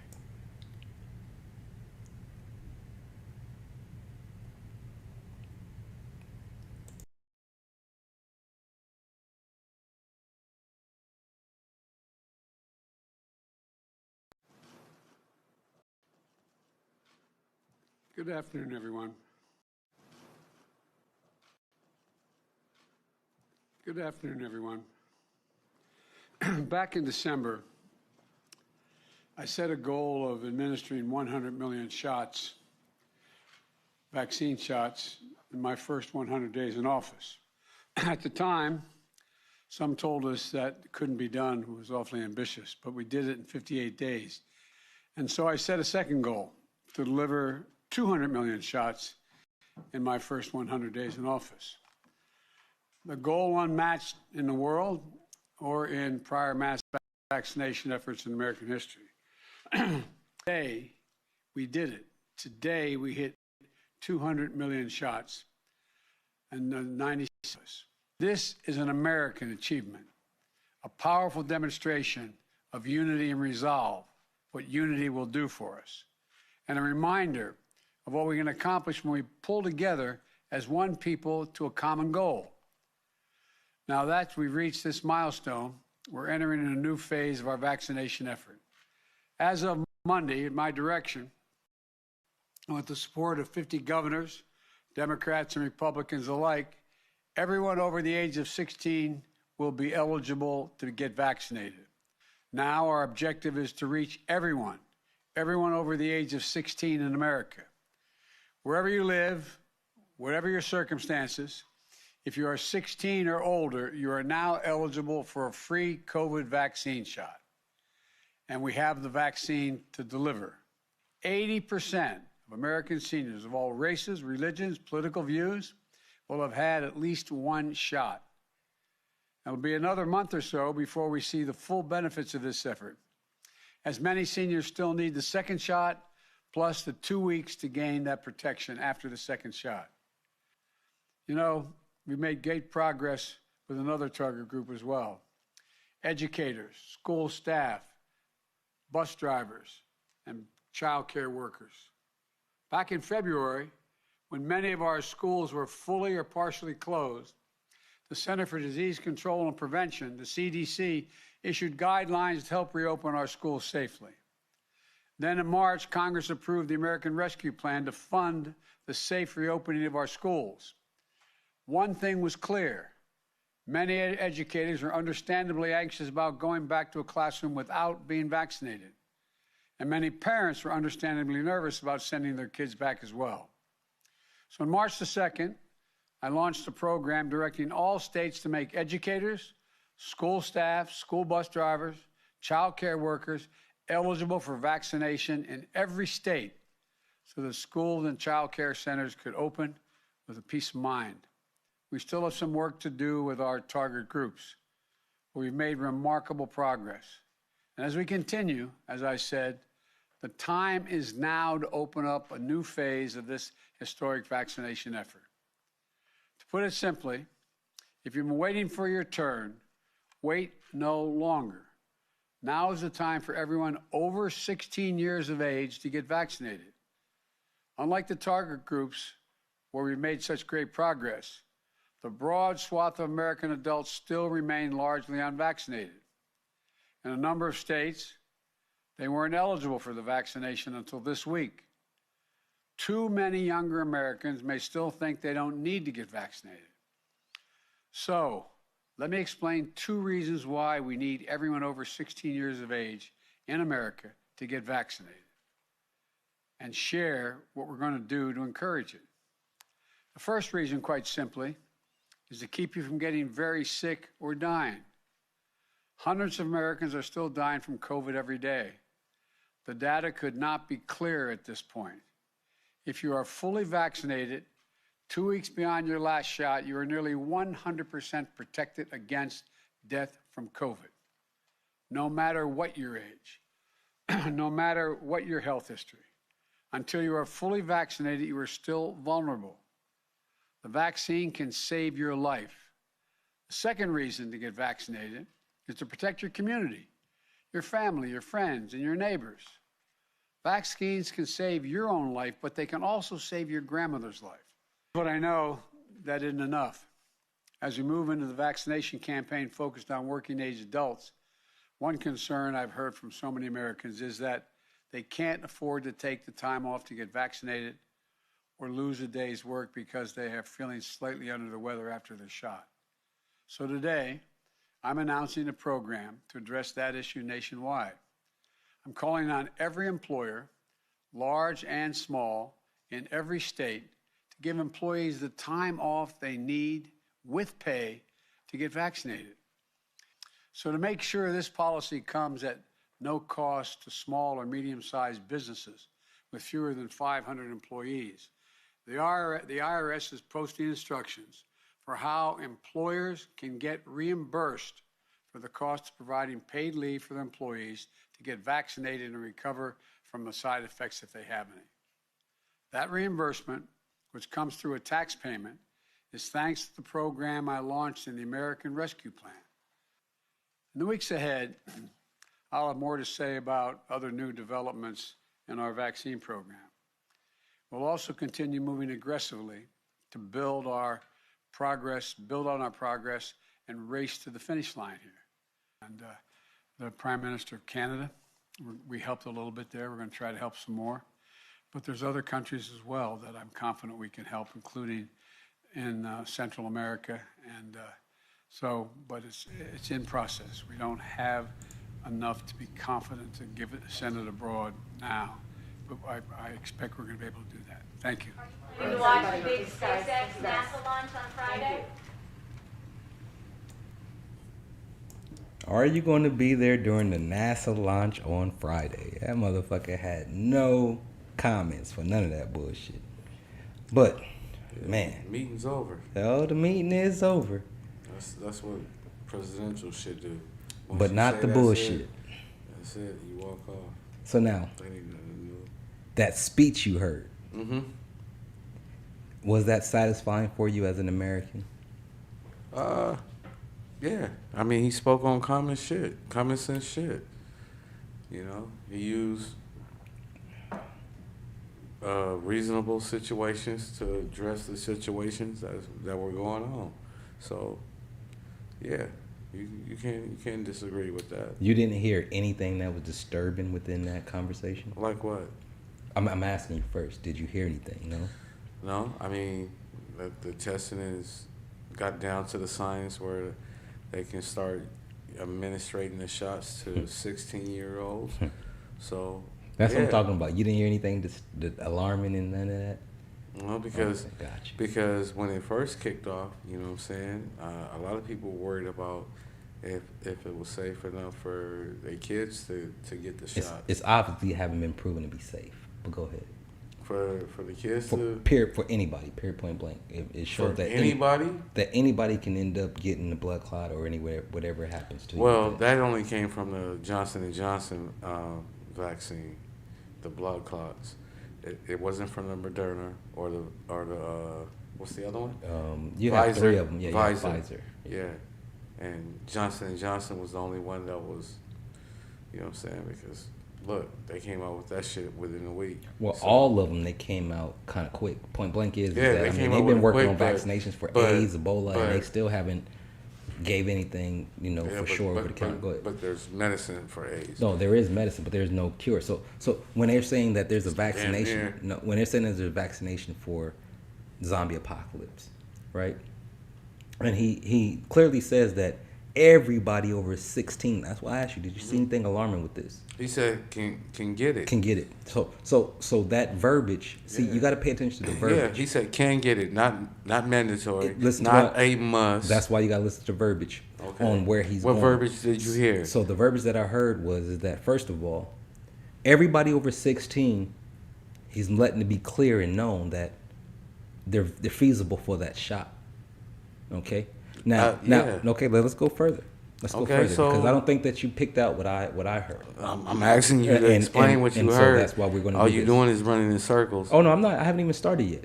So when you hear that you're 16, that you're feasible for the shot, you're eligible. Feasible. He didn't say feasible. Feasible and eligible. What's the difference? What do you mean? Feasible just means that you're now eligible. Evidently, there's a difference because you're using it. No, I'm and trying to show you. You're not quoting the man. Quoting the man. You want me to quote the man? Okay. You asked me, did I hear? Okay, so I'll quote the man. You asked me, did I hear? Okay, so I'll in quote the report. Let me quote the man. So what I heard, he said, for anyone 16 and older, you're eligible to get a free vaccine. Free vaccine shot. Yeah, that's what was said. Exactly. So now, everybody that's 16, if you listen to the verbiage, what he's pretty much telling you is that we've had enough. Those that are now 16 years of old, those that are in school, that what's about to happen is that in the years to come, not even in the years to come, in the months to come, because that's why he used the verbiage that we're still trying to target. I mean, we're still trying to get those targeted demographics, those people who do you think he's talking about? Those people who he's talking about he's talking about the adults that haven't. He's talking about those people like me who are not with getting the shots. See, that's why I wanted you to pay attention to the verbiage. So let me start off in the beginning. You heard me comment when he said, let me start off in the beginning. And for those who think they may not. Okay, so exactly. So that's why I wanted you to pay attention to the verbiage. That's why he said. That's why he made it clear that everybody over 16 is feasible. But I'm not going. But you say I'm not verbatim, so I'm going to give him verbatim. No, he didn't say feasible. He said that everybody that is 16 is eligible. Yeah, because you want to know same why. thing is feasible. You know why? But he don't want to say feasible because you want to know why that's a must. Because if not, we all gonna have to learn to live with the shit. It ain't gonna go nowhere. It jumps from host to host. Okay, see, here's the problem I have with that. Because once everybody signs on to that, then you force me to have to get a shot that I am not with. No, it's not forced. See, you're not listening to the verbiage. That's why I played that video. And I wanted you to really hear what he was talking about. Because he's trying to target a specific people who are refusing to get this shot. He's the president. He's supposed to lead. He's supposed to. He's supposed to force. No, I didn't say force. I said he's a president. He is supposed to lead. He is supposed to show by example, like he did. Did he get the shot? Yes, he did. Where did he get the shot at? He got it on camera. Did an authorized doctor literally give the? I want to see the give. Where have you been? I think that was before he became president. No, listen. Because I know about propaganda. I know that they're shooting themselves up with saline water. It's different than being shot with the same COVID shot. That's a theory. That's allegedly. Well, yeah, you're right. That is allegedly. Yeah, No, you're yeah, right. You're right. yeah. You're right. You're right. You're absolutely right. That's allegedly. Yeah, but I because- know how they get down, and I know that saline water is not the actual shit that you're assume. shooting. Everything. No, I'm just telling you that. You assume? Did you know Obama took the shot too? Obama didn't take no shot, but that's allegedly. But at the same time, Did you know? What's the other living president? Trump? No, nigga. Who? I mean, that's the only president that's I know living that was past, a bro. real president. Who else are you talking about? Yeah, say it with a smile. Say it with a grin. Who else And are you know talking damn about? Well, he wasn't no real. Who else are you talking about? You talking about Bush? Carter. Carter got the shot? Yeah, Carter. Carter believed extraterrestrials are real. Go ahead. But he took the shot on camera. But was it a real shot? Yeah, he took a real shot. Carter doing I anything don't to know just what keep I'm his name saying. relevant. But he took a. Go ahead though. Fuck it all. Go ahead. He's just trying to keep his name 80-something years old. He ain't worried about his 80-something name. years old. Nobody Probably knows 90. nobody knows who Carter is. If you didn't live in our age, you don't even know who Carter is, bro. No. You don't know that he's the only It ain't president our that age, it's validated people before. extraterrestrials. You don't know that. But again, go ahead. What else about Carter? Yeah. What else about Carter? Nothing. You just took the shot.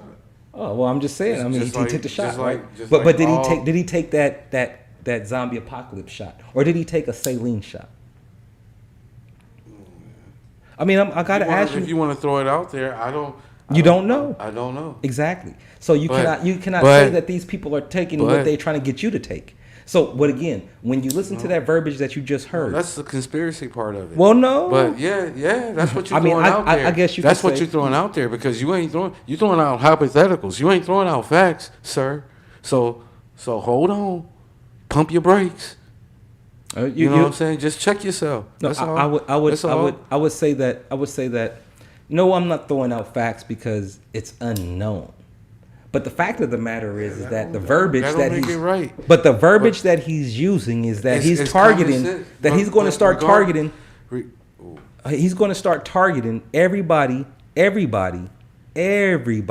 like me who refuses to get these shots. Those people who are not and people like me that think I don't need it. Yeah, Remember I mean, those people, those It's people. us out there too. It's people that ain't gonna take it, and it's people out there that think they don't need it.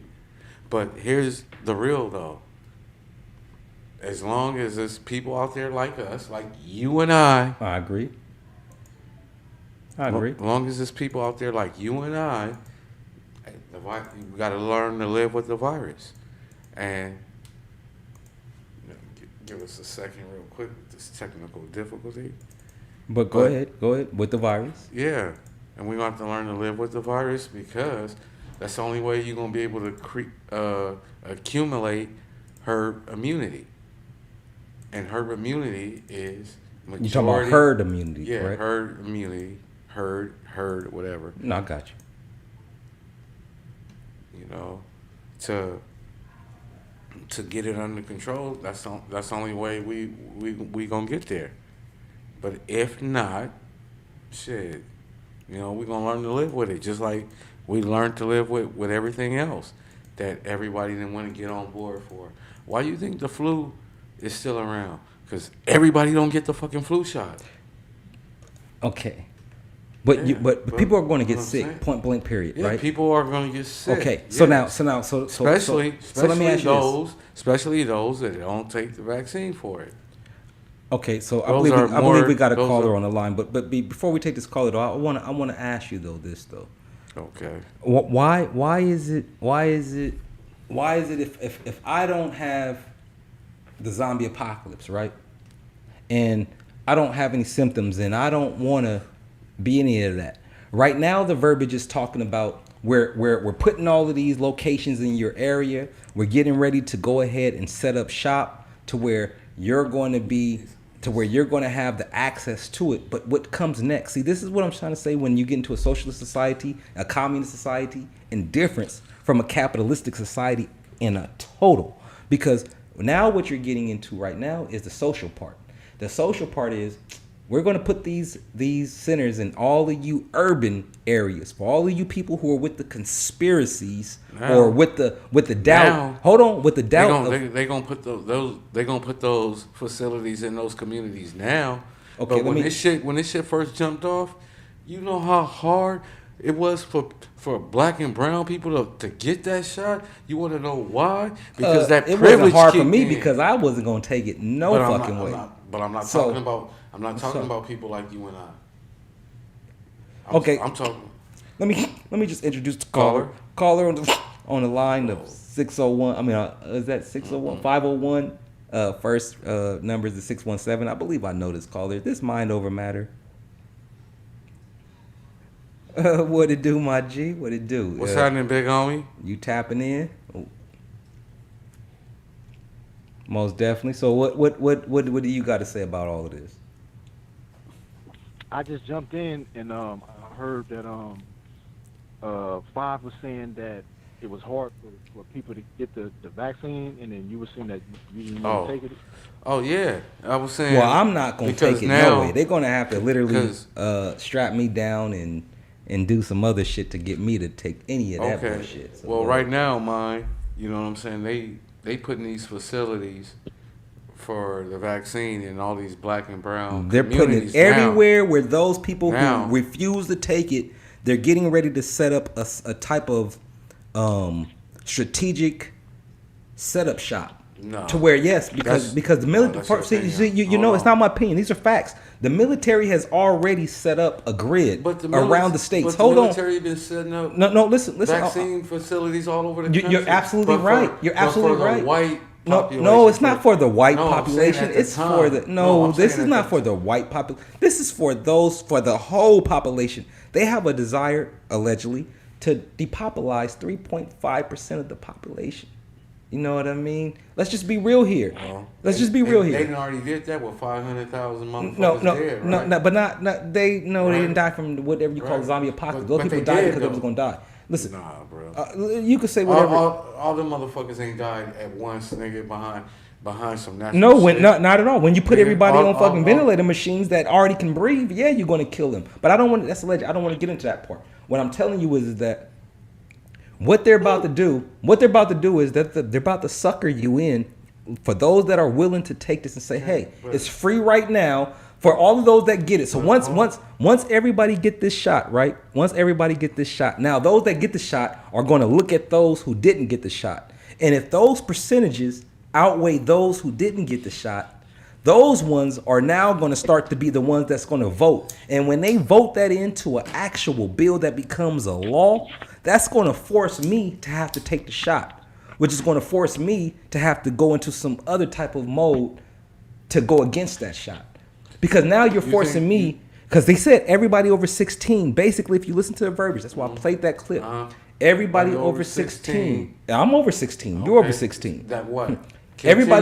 Everybody over 16 right now is available for the shot. Which his verbiage available, eligible, feasible. Come on, see, man. Listen, you can't be changing. You can't be changing the verbiage. Yo. Okay, listen. You can't change it up how you want it to be, bro. I'm only saying what you're saying. You gotta quote the shit as is. Okay, you're right. You're right. So let's just say this. No, you're right. You're absolutely right. So let's just say this. Let's say this. So everybody that's over 16 is eligible for the shot. The verbiage eligible. Eligible. So you know what that means? That means that if you're over 16, free vaccine. And right now it's free. But what happens when it becomes mandatory? See, when you go to school, I'm gonna tell you some shots that became mandatory. Shouldn't it became mandatory? No, because why would I have to take a shot that you just created in fucking 3 months? See, that doesn't make any sense. Listen to what I just said. Hold on. Shouldn't it have been mandatory at the peak of the pandemic? Before we go on, why would it be mandatory now? At the end when they got it's not mandatory right now. What they're doing is sucking you in. They're suckering you in with the voluntary. Once all the voluntary people take it and they outweigh the majority of those who didn't take it, then it becomes law for those who didn't take it to have to take it, and that's the problem. Anyhow, before we go on, mind over matter, you got something to say on this? Yeah, I was gonna say it definitely got deep because I remember on my phone I kept getting a notification of the app, and I kept pressing the X button. Then I said, I click on a little video where you can preview an app. Yeah. Fact.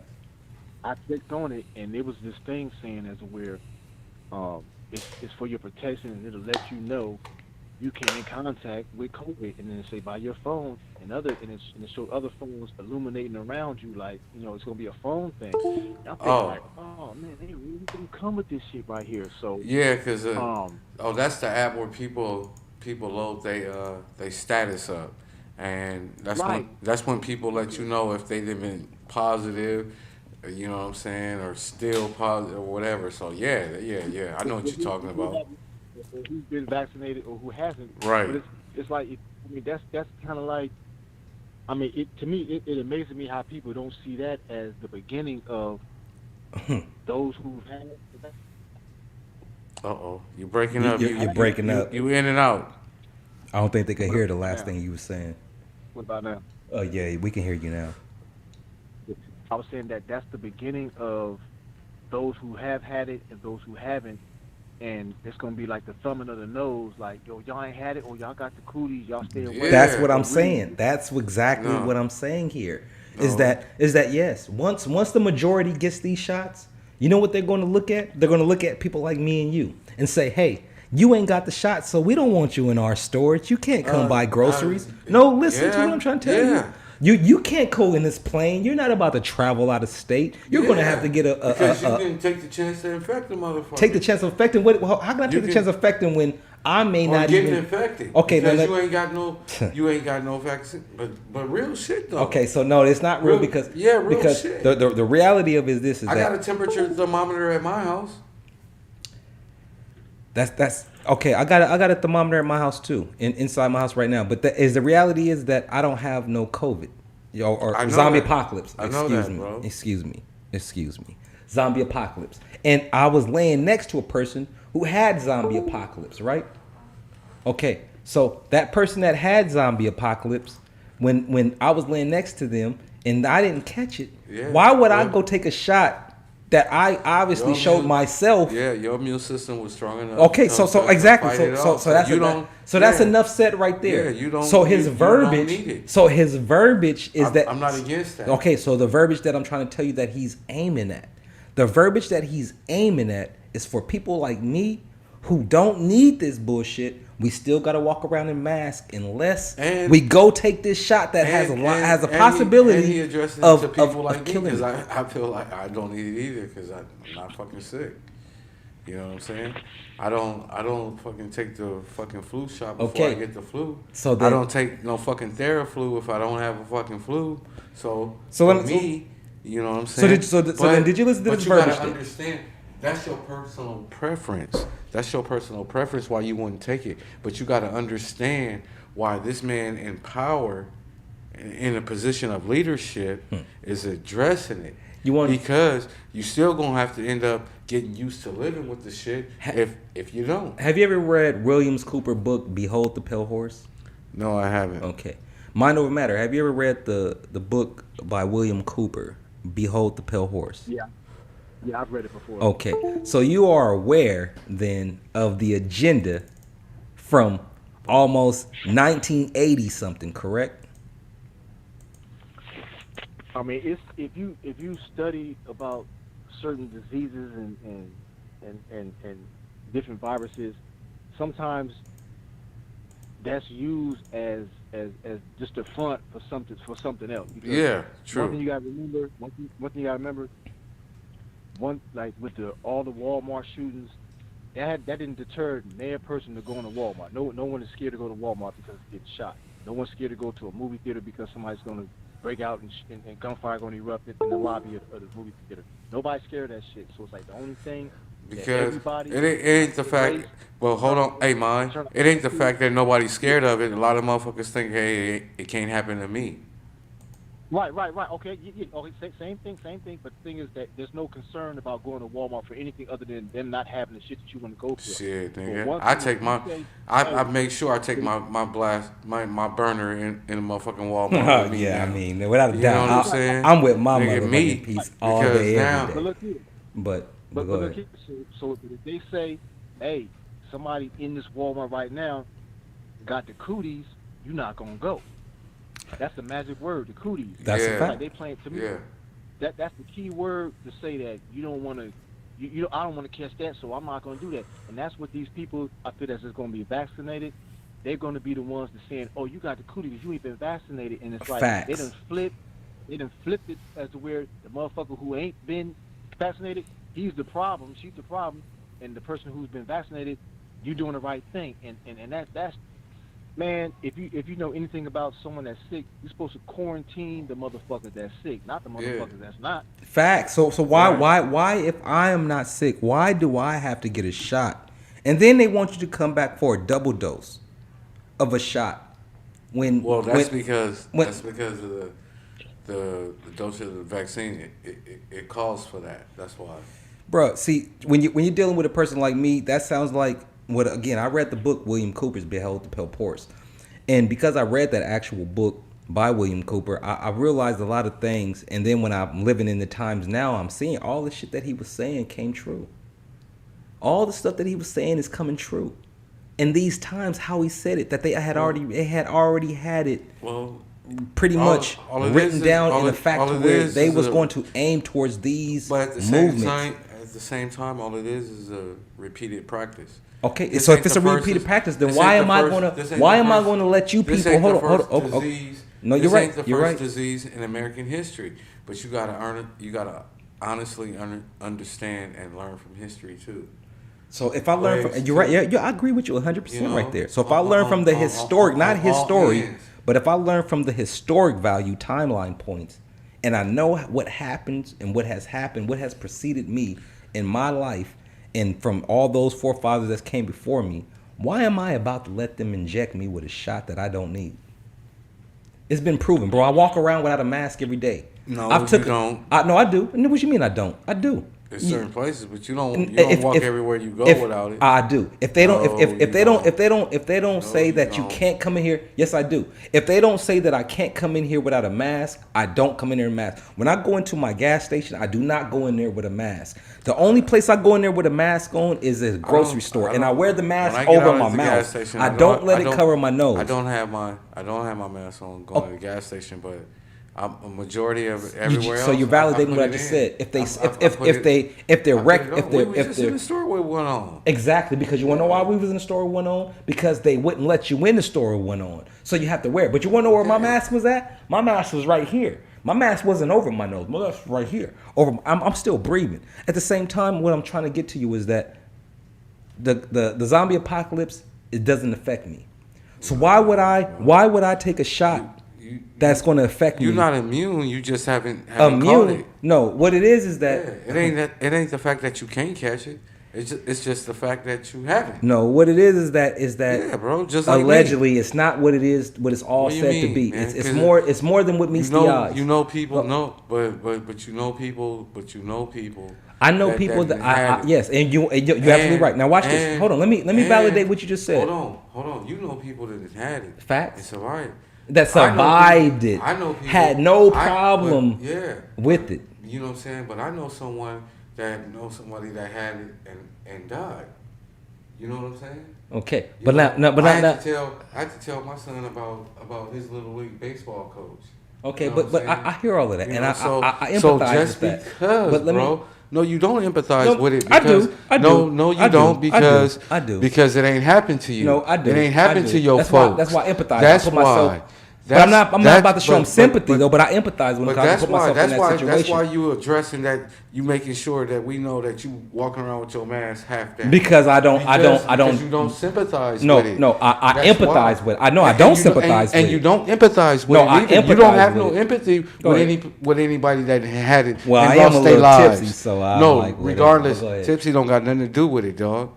You know what I'm saying? It's a lot of people out here that lost their lives, and it's a lot of people out here. Let me cut you right there. Let me just cut you right there in short, because when I hear that bull, no, they haven't lost their lives to the zombie apocalypse. They lost their lives to whatever they went to the hospital with. So when they went to the hospital, most of these people had already had heart conditions. Not the people I'm talking about. Yes, most of these people had already had heart disease. Most of these people had high blood pressure. Most of these people had already had sickle cell anemia. Most of these people had already had disease diseases that was already about to end their lives. Okay, hold on. I'm gonna use a person for example. Some shit come along and escalate that. I'm gonna use some I'm shit come one along. person. So something else comes along and escalate that. It don't have nothing to do with it. It was your fucking heart condition. It was your fucking diabetes. Listen, that you had under control all the way up until this point.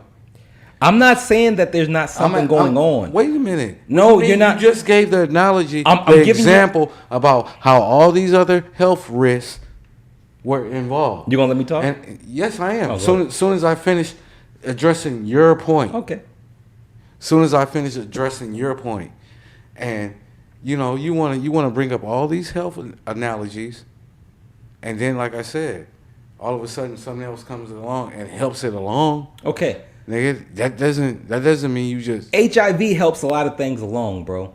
Okay, so let me just clear you up. More HIV patients are so healthy now. Exactly. Exactly. So let me clear you up. Exactly. I wish I can say my name and ask her to call it. No, well, don't put it on blast. But look, point blank is that you're right. HIV has been here for a long time, but nigga, they still don't got no damn vaccination for it. They still don't got no cure. But hold on, but let me clear this up. They got a hell of a suppression for it. They ain't no okay. Yeah. Point blank is this. Yeah, they got a hell of a suppression for it. Not a cure, sir. No, they have a cure that's patent that's out there. You can look at the patent for it. They do have a cure for AIDS. But again, but anyhow, and Dr. Sabi definitely showed that it can be put into remedial states and status. But anyhow, let me just go to this though. Is that what you just said, bro? In Mind Over Matter, you still with us? I know we going back and forth. Okay. Now, when you're dealing with something like this, bro, and you're saying that the people are going into these hospitals and dying with this zombie apocalypse. No, they're not. They get incentives for labeling it the zombie apocalypse. They get incentives, the hospitals. You can look it up. This is not nothing I'm just making up because this is news, real news. So we have to speak the facts here, and anything else is allegedly. But the facts is they get incentives for any time that a patient dies of the zombie apocalypse. So why wouldn't I label everybody who's already about to die with the zombie apocalypse? Why wouldn't I, if a bunch of seniors, and if I read the book Behold the Pale Horse, that's why I'm promoting that book. This is not a promotion show, so we don't promote water, we don't promote alcohol. We drank it. We drank it, you know what I mean? We smoke herb, but we don't promote what we're doing, you know what I mean? At the same time, no titles. And so, some might slip through the cracks, but when I'm promoting Behold the Pale Horse, because I want a lot of you out there, whether you're so-called Negroid, so-called Caucasoid, so-called Mongoloid, or whatever Lloyd or oid you are, I want you to go out there and read Behold the Pale Horse. Because you're going to see this man who was actually inside these top secret black projects that is above top secret clearance. Revealing, have a soul, have a heart. Mm-hmm. A man unlike you and I, a so-called black person, who said, you know what? This shit is going. It's so-called. Because nobody's black, bro. But anyhow, that's neither here nor there. But anyhow, this so-called Caucasoid came out and exploited everything that was going on that you see now. When he talked about the agenda behind AIDS, the agenda behind Ebola, the agenda behind killing off 3.5% of the population of people. You know what I mean? To where the elites want to have it to where there's not enough people out here to where. That's what I'm trying to say. It's something that's been going on. Yeah, that's what I said earlier. It's not the first time. Shit. So, but just this. What I'm trying to tell you is that when you get into something as deep as when he's using the verbiage right now, yes, it's free. It's free. But where is he mobilizing it around? He's mobilizing it around the people like us. Those who are saying, not just in color, all multicolors of people who are saying, man, I'm not taking that shot.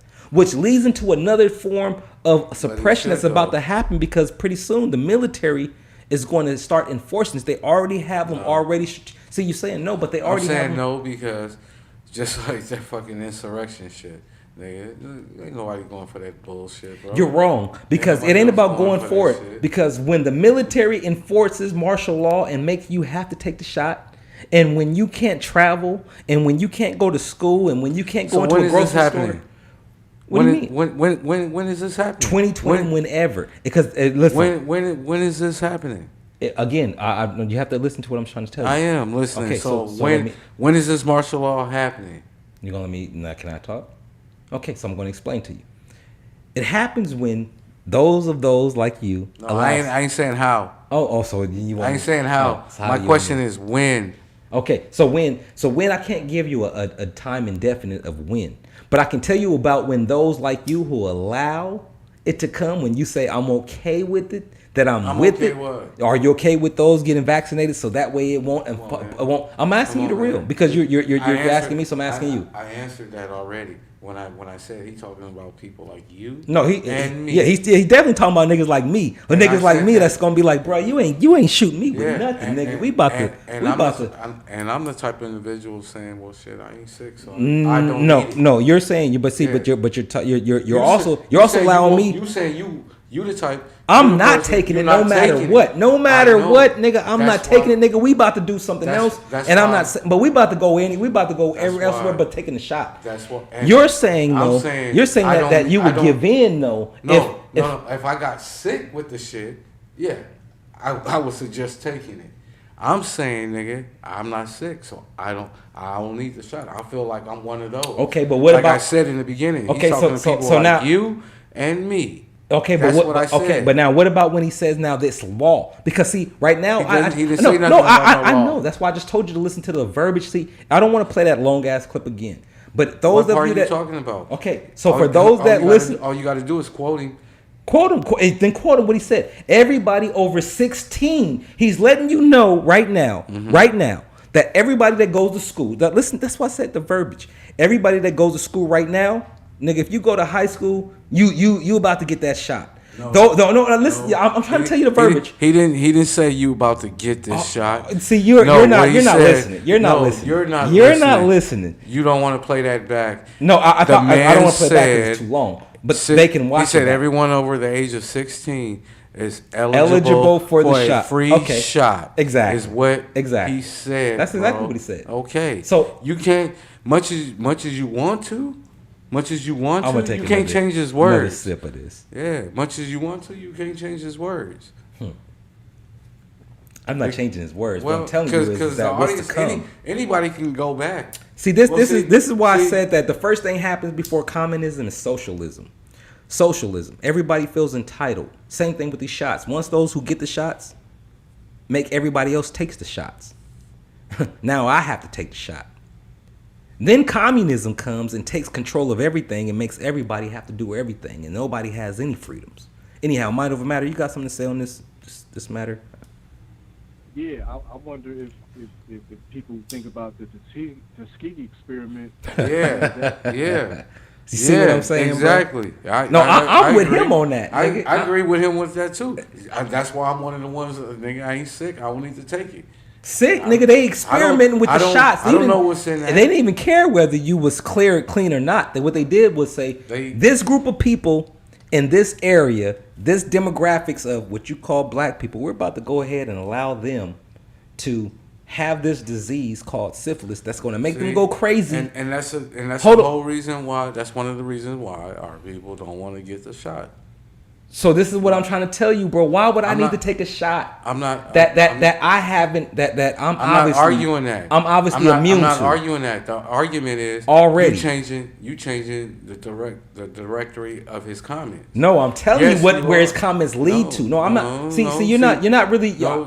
Remember, y'all. I play chess. And I'm thinking 5 steps ahead. And you lose sometimes. No, you're not undefeated. I can show you my record. I win. But you're not undefeated. I win almost 75% of my matches, bro. Right. Don't say bullshit because nigga, you know. I show you. Come on now, you know me, nigga. Listen, I win 75% of my matches in chess. Almost 78% of my matches in chess. I hardly lose in chess, and I play anybody. Yeah, the key word in that sentence is hardly lose. Okay. So you didn't lost. So calm down, sir. Yeah. Bobby Fischer lost. Go ahead. Go ahead. But that's not the argument, though. Go ahead. That's not the argument. The argument is not the argument. You changing the man's words. No, I'm not changing his words. What I'm doing is that I'm just using my own verbiage to interpret to interpret basically on what he's saying, basically based off of allegedly what I know to come. Because again, that's why I'm trying to say I'm promoting William Cooper's book, William Bill Cooper's book, Behold the Pale Horse. Because I don't do promotion here, but I have to promote that book because I want those to really know, who are curious, who never heard of Bill Cooper. Before Alex Jones came out, there was William Cooper. And William Cooper had a show, but also he wrote the book, but also he was really a part of that agency, that government, that real government that you talk about, that everybody talk about. This is Illuminati, this Mason. He wasn't in that. He was just a contractor who knew a lot of shit, who was in that beyond. Didn't he get killed on his front door? Yes, he did. He got killed out here. Why did he get killed? Because he knew too fucking much. They pulled right up on him. Okay, so this is what I'm trying to tell you. Out here in Arizona, you were absolutely right. So then you know something about him then. So then if you I just look like this. Okay, you're right. But I look just like this. I look like I'm just the good bad guy. But I definitely know enough to say I know. And what I'm trying to get the people to realize, okay, but what I'm really trying to get the people to realize is that if you take this shot, bro, if you take this shot, if you take this fucking shot, you're definitely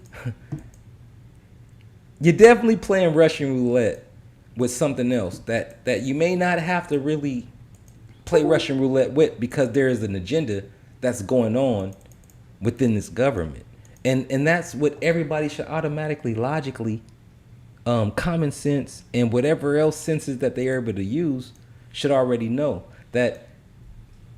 I don't know if I would want to take something that has a possibility of hurting me 10 years later down the line. I'm not sure. I mean, not five. Mind over matter. Would you take the shot? Just let me ask you that. Nah, I feel like I'm not sick. Thank you. And I've kind of tested out a lot of the theories that they say. I did a whole year from March 17th when we went off grid until right now as we speak. Go to Walmart. I don't put a mask on.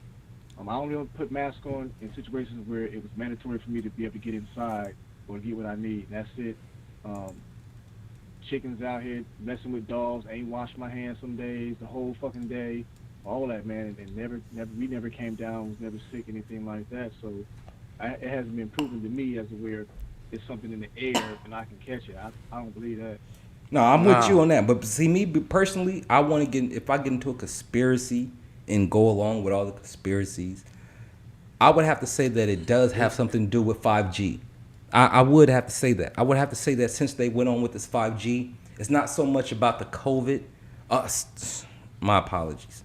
Zombie apocalypse. It's not so much about the zombie apocalypse. It's more so about the 5G frequency that's interfering with people's body structure, their molecular structure, and it's changing certain type of DNA structures because this frequency is penetrating your aura, your chakra, everything inside you. This frequency is so high. That's why if you look back at the first story that we did in G's News Report, that we actually did, that the 5G network with these drones, everything that's on this network is interfering with the actual molecular structure of the anatomy of the human body. And so a lot of people are going to come down with certain type of illnesses extra to the illnesses that they already have. Now, it could be by design because, again, they already wanted to kill off 3/5 of the population of the planet, point blank, period. And they're not just talking about black people. They're talking about everybody, the undesirables. Those people that they want to get rid of and then have a certain population. Where'd that come from? What do you mean? I just told you. Please go out and read the book, Behold the Pale Horse by William Cooper. That's the best way that I can describe it. He's a person who... you said then... Oh, you was talking about the population. I'm talking about the population of the planet. No, now, period. You see, everything, when you implement something, it doesn't come overnight. You have to be able... I'm saying, you talking about them killing the population that died now, or are you speaking from the population in the book? I'm talking about... the book. No, I'm talking about when he says 3/5 of the population, he's talking about that... Who? Everybody, 3/5 of the Who is population. he? William Cooper. Okay, you talking about the book? That's what I'm asking Yes, you. but the book, exactly what he was you're talking about the book. You ain't talking about right now. No, what are you talking about? I'm talking about right now because he wrote the book to let you know what they are planning for. Let me tell you what William Cooper is talking about. That's happening. You remember the life that I just showed you? He told you that in the future they were going to use the alien extraterrestrial propaganda. So they were going to get into the holograms to where they was going to use a messiah. Once they get everybody to see a alien or believe that extraterrestrials are real, then they would unite the governments. Okay? They would hold on. No, I'm talking about in the 80s, bro. I said what year did I just told you in the 80s. In the 80s, nigga, we in 2020, 21. You know what I mean? Listen, he wrote this back in the 80s. Did it happen? It is happening. They're trying to now validate that extraterrestrials are real. And now they're about to come out because I was going to put the story in there tonight, but I didn't. See, I should have. And you're absolutely right. I should have. But there's a story out there to where there are actual members of the DOD and the DOJ and all kind of official governments that are now about to come out and try to expose that extraterrestrials are real. And they're about to give you the propaganda that they are really out here to where point blank William Cooper stated that in his book that they are going to try to unite the world under one government. You remember you're a fan of wrestling, right? Mm-hmm. What does NWO mean? Oh, New World Order. Exactly. So if it means NWO means New World Order, Bill Cooper was already talking about that. He told you what they were trying to get to, a New World Order. Now, they have everybody come together under one flag. Under one flag. What do you mean? To do what? To fight what? Communism. Not to fight anything. Once you get everybody united under one banner, bro, then you got it fucked up if you don't believe it's communism. Who finna control everybody? Who finna control the whole fucking world? You ready for me to answer that? Yes. Okay, you have a group of elites that work together. Okay, so you can smack your lips, you can turn your eyes, but you don't realize that this is chess, not checkers. You have a group of people that's sitting behind the boards playing this shit like a fiddle. And they understand, not understand, so they overstand all of this shit. They understand that they gotta have peasants, pawns, to move on the chess piece. Okay, so if you agree, then you agree to disagree and accept what you accept. Because you can't reject what I'm saying, bro. If you do, then I don't know what to say on this part. Is that they're definitely moving pawns. They're definitely moving pawns. I feel you, Grass. What did he say? Grass says, same thing happened when electric became widely used, electrical sicknesses. He says the book becomes more true every day. Bang. Hey, listen. If you read Behold the Pale Horse, then you niggas know what I'm talking about. And when I say niggas, I'm talking about you white niggas. I'm talking about you Mexican niggas. I'm talking about you slave-owning Arab niggas. I'm talking about all you niggas. You know what I mean? All you niggas that's out there that really know what the fuck I'm talking about. You know what I'm talking about. That Behold the Pale Horse, he definitely exposed a lot of stuff, just like Alex Jones tried to do. Alex Jones is like a carbon copy of what William Cooper is. Okay. But one thing about it is that 3/5 of the population they need gone. So if you take this vaccination allegedly, in my perception, allegedly, because this is news media. Your perception. Yeah, no, you're right, because this is news media. We want to be as accurate as possible, so I'm not saying it's a fact. Yeah, it's your perception. We know that. No, you're right, but my perception. You're right, my perception. To take this fucking shot would mean I'm a car about to put diesel fuel inside my unleaded tank. I might run 3 miles, 5 miles, or 10 miles, but nigga, I'm about to break down in the future by design. You finna break down right then and there. There ain't no future. Well, even that. That's even, you're absolutely right, because you have just showed that people that's been taking the shot have been breaking down as soon as they take the shot. You're absolutely right. But not everybody. See, everybody has a different type of genome type.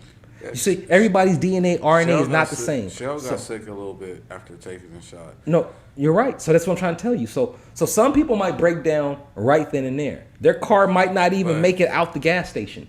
But other cars might make it 5 to 10 years down the line, and then all of a sudden they got some unknown illness that they would have probably never had if they didn't take that. My mother-in-law, who's twice her age, though, she took the vaccine and didn't get sick at all. But her daughter did. So it varies. It depends on the individual, bro. It ain't You're absolutely it ain't the right. simple fact. It ain't the simple fact. Oh, you just take the shot. Oh, you don't get sick. Or it ain't just a simple fact. What do you mean? Oh, If you take the shot, look, if you're taking a shot that has all of this weird shit already in it, yeah, but it don't have the vaccine. That's. I mean, you're killing yourself already. It doesn't have the disease in it like most antidotes. You know what I'm saying? It's a vaccine. It's not an antidote. You see, that's what a lot of people get confused too. Okay, so you know that, right? No, yeah, I'm hearing exactly what you're saying. I want you to explain it to them so they can hear what you're saying. Oh, well, I mean, shit, it's a vaccine, y'all. It's not an antidote. An antidote is part of the disease or the venom or whatever it is that attacks your body. A vaccine is a bunch of antibodies designed to help your immune system grow and fight it off. Okay. So, what if my body already has those antibodies to fight it off? Why would you? Your immune system is strong enough to. It's okay. So we already covered that. So now, why do I need to take a shot? You're the FCC or the FDA. Why do I need to take a shot? Because right now, you strong enough to fight it off. But who's to know later on down the line? You still eligible to be infected. I mean the CDC, not the FDA, the CDC. Especially if you gonna be out and about. All these damn regulations. Go ahead. Especially if you're gonna be out and about. Most definitely. I just want to say I've been banned from the FCC. The FDA don't fuck with me, and I know the CDC they looking at me like this motherfucker. But anyhow, what is that? Because knock it off. I'm that nigga. I'm that nigga. I'm that nigga that they know they're gonna have to deal with in the future. You can say whatever, but they know that the way I think, there's other people that. Oh, what am I doing? I'm just telling the truth. I'm the one person that they're not gonna be able to get. They're not. I have no the way you guys view this shit. I wonder how you guys don't see what I'm saying. Is that Mind Over Matter? You still with us, right? I apologize, yo. You know me and Five do this all the time. Mind Over Matter, you with us? Mine? I know he's there. He's still on the line. Oh, okay. You want to chime in on this, man? I know we rambling away, man. I forgot that you're on the line. That's what happens sometimes when me and him get to going, because we have these conversations on a daily. So, what's on your mind? It's a good to go back and forth on that because obviously they didn't got us boxed in as to where some some people feel they need a shot. Some people feel other people may need a shot because they got a shot, and you got some people that feel like they don't need a shot. So it's gonna be all these different things. But I feel like what's wrong and what should be scary to everybody is that people who don't want to take it, you see the play of we about to be boxed in. And that's where I'm getting at. That's what I'm trying to say, bro. What happens when we get boxed in? No Mind Over Matter. When we actually get boxed in, what happens, bro? How do we climb our way out of that? For those of us who are not with the shits, bro. You know what I mean when I say not with the shits. I think that's when everybody going. Yeah, that's what it is. Yeah, niggas gonna have to show their heart. From last year, saying that I ain't taking no this that. But some people gonna make some decisions, man, because I look at it as to where boxing gonna be so smooth. It's gonna be down to if you get SSI, if you get some type of government assistance, like anything where you gotta get something, it's gonna be contingent upon you having that vaccine. So if you ain't got it, then you're gonna have to go without. And it's like not many people gonna have to go without. They got kids or whatever it may be. I don't know, man. It's gonna be interesting to see how they do it and how long. If you're gonna linger around with, oh, they ain't had it, so you can't come in this store, or whatever they're gonna do. But eventually, everyone's gonna have to be taken in some type of way, either by choice or by force. Let me ask you, Mind Over Matter. When you checked out the book, Behold the Pale Horse, and now you're living in 2021, bro, and unbiased because you're a nigga like me, you know what I mean? We call what they call black, but I'm not black. You're not black. 5's not black, but if you want to Sure I am. if you want to identify yourself as Sure that, I short, am. go ahead. Nigga, Go ahead. I'm being real. You're not black, but nigga, you brown. Your shirt's black, nigga. Lick and see the shirt. The shirt's black. You're brown. You're being technical. I'm being realistic, but anyhow, all right. You're not being realistic, nigga. You're being technical. I'm being realistic, nigga. No, Okay, whatever. Okay, well, if I'm not, then they can see for themselves. Okay, logical. Your light skinned ass is black, nigga. I'm not black, bro. I'm brown. Yeah. I'm the same color as trees. Look at a tree. No. Tree gives off life. They're brown. No. They're not black, bro. They could be dark brown, but they're not black unless they burn. I mean, let's just be real. Anyhow, but again, like I said, I know enough to say your black I know. ass full of shit. I'm not black. You keep saying that, but anyhow. Go ahead, mine. but anyhow, mine. Like when you hear "Behold the Pale Horse," and then you're living in these times right now, 2021. Because see, a lot of people don't even know about that book, and they don't even know the significance of that book and who that person was. I know he's a cockazoid or whatever. Who gives a fuck? He was spitting some real shit. So now, living in 2021, how real do you think that he was talking, knowing that you live in 2021 and you're seeing everything that's going on? How do you? What's his accuracy? You said what's his accuracy? Yes, sir. What's his accuracy? Like, was he talking bullshit or was he really like? Was he on point? It's from the era that I came from. You read "Behold the Pale Horse." You read "The Unseen Hand." Right. Yeah. And you read it back then and you see certain things. Those jail books. You check the records and you're like, Behold the Pale Horse wasn't though. Go ahead. But I think in today's time, anyone who hasn't read it and like don't want to read it, like I ain't gotta read that shit. I see people around me and I'm gonna take it. I think they just gonna chalk it up as to where it's some of that folklore, some of that conspiracy type shit. But is it conspiracy though? I mean, like I'm asking you, a motherfucker who's been through the ringer. You've actually served real time, and you've been out. You've seen the system, nigga. You just went to the LA. A matter of fact, I need to ask you about that later on what happened to that. But point blank on that is that you've experienced some loss. Point blank period. Knowing that book, bro, is it do people need to catch up, or are they just like out of the loop on what's really going on in the world? In the idea setting, everybody go out and get the book and read it. But at this point, people, man, that the whole key, what's going to offset that book is the news. The whole point of putting people on punishment, aka quarantine, was to get them inside. Once you get you inside, you're going to turn to your devices, which is the TV, the laptop, the games, and everything. And everything was centered around this COVID thing. So it's like they did a wonderful job by making people go inside and then focus on a disease that they say, a virus that they say was outside. You can get it. You know what I mean? So it's like that divide is already there. People not gonna see no. I believe you can hand some people that book and they'll be like, "There's no need for me to read this right here. There's a virus going around. If you don't believe it, that's you." And the time is here. He was accurate. All those books now are accurate. All of them. He deliberately described that they wanted to get rid of 3/4 of the population, 3/5 of the population, 3/5 of the population that they want out of here. That means whites, blacks, whatever color you want to call yourselves, just the undesirables, and they're doing it. They're doing it.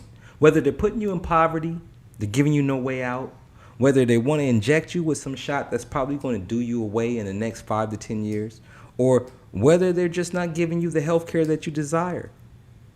The point blank is that they want them out. And the way he deliberately described, he said that they would start with the old first. Hey, when you witness the COVID, and I'm asking mind over matter this, when you witness the COVID, the zombie apocalypse, epidemic, or pandemic, whatever demic you want to call it, who did they start with?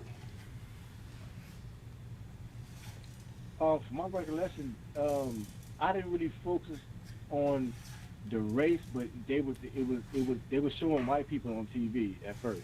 Okay, now let me just help you out. Let me just help you out on this. No, vaccine or what? Let me help them out though first. The people that they first, when you first saw this stuff starting off, the target was the elder population. Yeah, because Hold on. This is what William Cooper said. To get the vaccine? No, that was more what word am I looking for? I'm a little off drunk, you know what I mean, but prone or privy to die, to inherit, to pretty much be infected die by this whatever you want to call it. No, if you caught it, more than likely you would have to have been older though. Because you was older. Exactly. Yeah. So now in the book of the Behold the Pale Horse, he said that they will start with the elder generation first. Right? Right. Okay. So you want to get rid of the undesirables. The ones who is not needed in society, the ones who cannot be slaves, drones, those who cannot be producers, workers, those who are undesirables, meaning those who aren't going to really do anything for the society. So now, he said that they would get rid of the elderly first. That's what they have shown. They put all of those elderly motherfuckers on ventilators. Am I wrong or right? What do you mean they needed it? What you mean they needed it? They needed the ventilators. If they needed the ventilators, why'd they die? Because of the fucking disease was too severe. severe. See, this is where we get into that. The ventilators, they keep you fucking alive. Bro. No, bro. If you can breathe and you having something pressuring your fucking compressions. No, if you're on a ventilator, that means you can't breathe on your own. No, bro. What it means is that if I put you on a ventilator. What do you mean? What do you mean? We have a ventilator's a fucking breathing machine, nigga. You can't breathe on your own. My mother was on a fucking breathing machine. Okay, did she survive? What? Did she survive? Nigga, yeah. Okay, she survived? She was in a coma for a minute, but she woke up and she survived and lived another 2 years. Was she on a ventilator the whole time, the 2 years? No.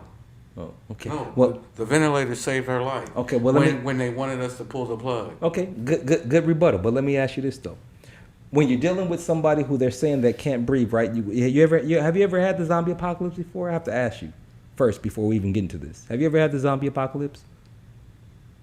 No. Okay, so you never had it, right? No. Okay, I've known somebody and been in the same bed with somebody who's had the zombie apocalypse. Yeah. All right, so I know now somebody that died from it. Okay, yeah. Well, I mean, we all know to have somebody who probably had something dealing with the zombie apocalypse, right? And then my nephew, which is your boy Ty's son. Okay, well, we don't have to say that, but go ahead. Yeah, he had it too. Okay. And he's a youngster. Did he get put on the ventilator machine? No, he's a youngster. No, okay, exactly. Back, but he had it though. Okay, I know a lot of people had it. Okay, but point blank is that when you have something breathing for you, bro, you breathe at a certain pace. Right? You ever went into the doctor and got your damn, I wish I was back in my medical bag again. Your diastolic and your what is it? Diastolic and systolic. One of those motherfuckers. I know it's two of those. Anyhow, they have a certain type of you breathe at a certain type of your blood pressure, your breathing, everything is at a certain type of rate. When you have a ventilating machine that's at a fixed pressure to pump for you. A fixed pressure, a fixed rate for you. Yes. Yes. Keep you alive. What's your point? When you're dealing with zombie apocalypse, and you're going in there because they're saying that you can't breathe, and then they have these things overly pumping you or pressuring you, helping you breathe, and if keeping you alive, keeping you alive. Yeah. Well, then did you see the numbers of those that died when they were actually on those breathing machines? Yeah, because they were so it's gonna be a yeah, with right? the shit. Yeah, it's gonna be a yeah, right? Yeah. Okay. Yeah. So this is where the conspiracy comes in. So those of you that realize that they wanted to get rid of the elderly first. So a big, huge population. If you go back into Italy, a lot of their elderly were gone after they went on ventilators. Mind over matter, do you recall that? Yeah, I actually got some notes written down. Go ahead. Please share them. Say it again? I said, please we want to hear something. Oh, man, I actually have it right here on me. Let me grab it then. Okay, but you are aware of what happened in Italy, though, right? With all their senior citizens that faded on. We finna find out what he aware about. He finna read his notes. Okay, but I'm giving you what I know, though. Yeah, I'm giving you what I know. Not just Italy. No, I know it's not just Italy. I just wanted to start with Italy just to show that The world is getting rid of their older population. Those baby boomers are going bye-bye. Are going bye-bye. There's a certain type of agenda that's about to be in play. Like I said, if you read Will Cooper's book, I haven't even got into the half of it. Okay. But he definitely described everything that's happening that you're watching it play out right in front of your eyes. Go ahead. Let him go ahead. Go ahead, man. Hold on.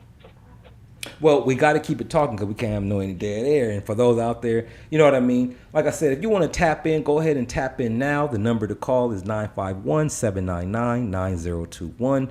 We definitely are on the air live right now. You definitely can catch the rebroadcast on all platforms that's streaming. And if you want to tap in, go ahead and get in that live chat, speak, talk that shit. We definitely going to read it, and we definitely want to hear from you. So either way you want to go, get it in.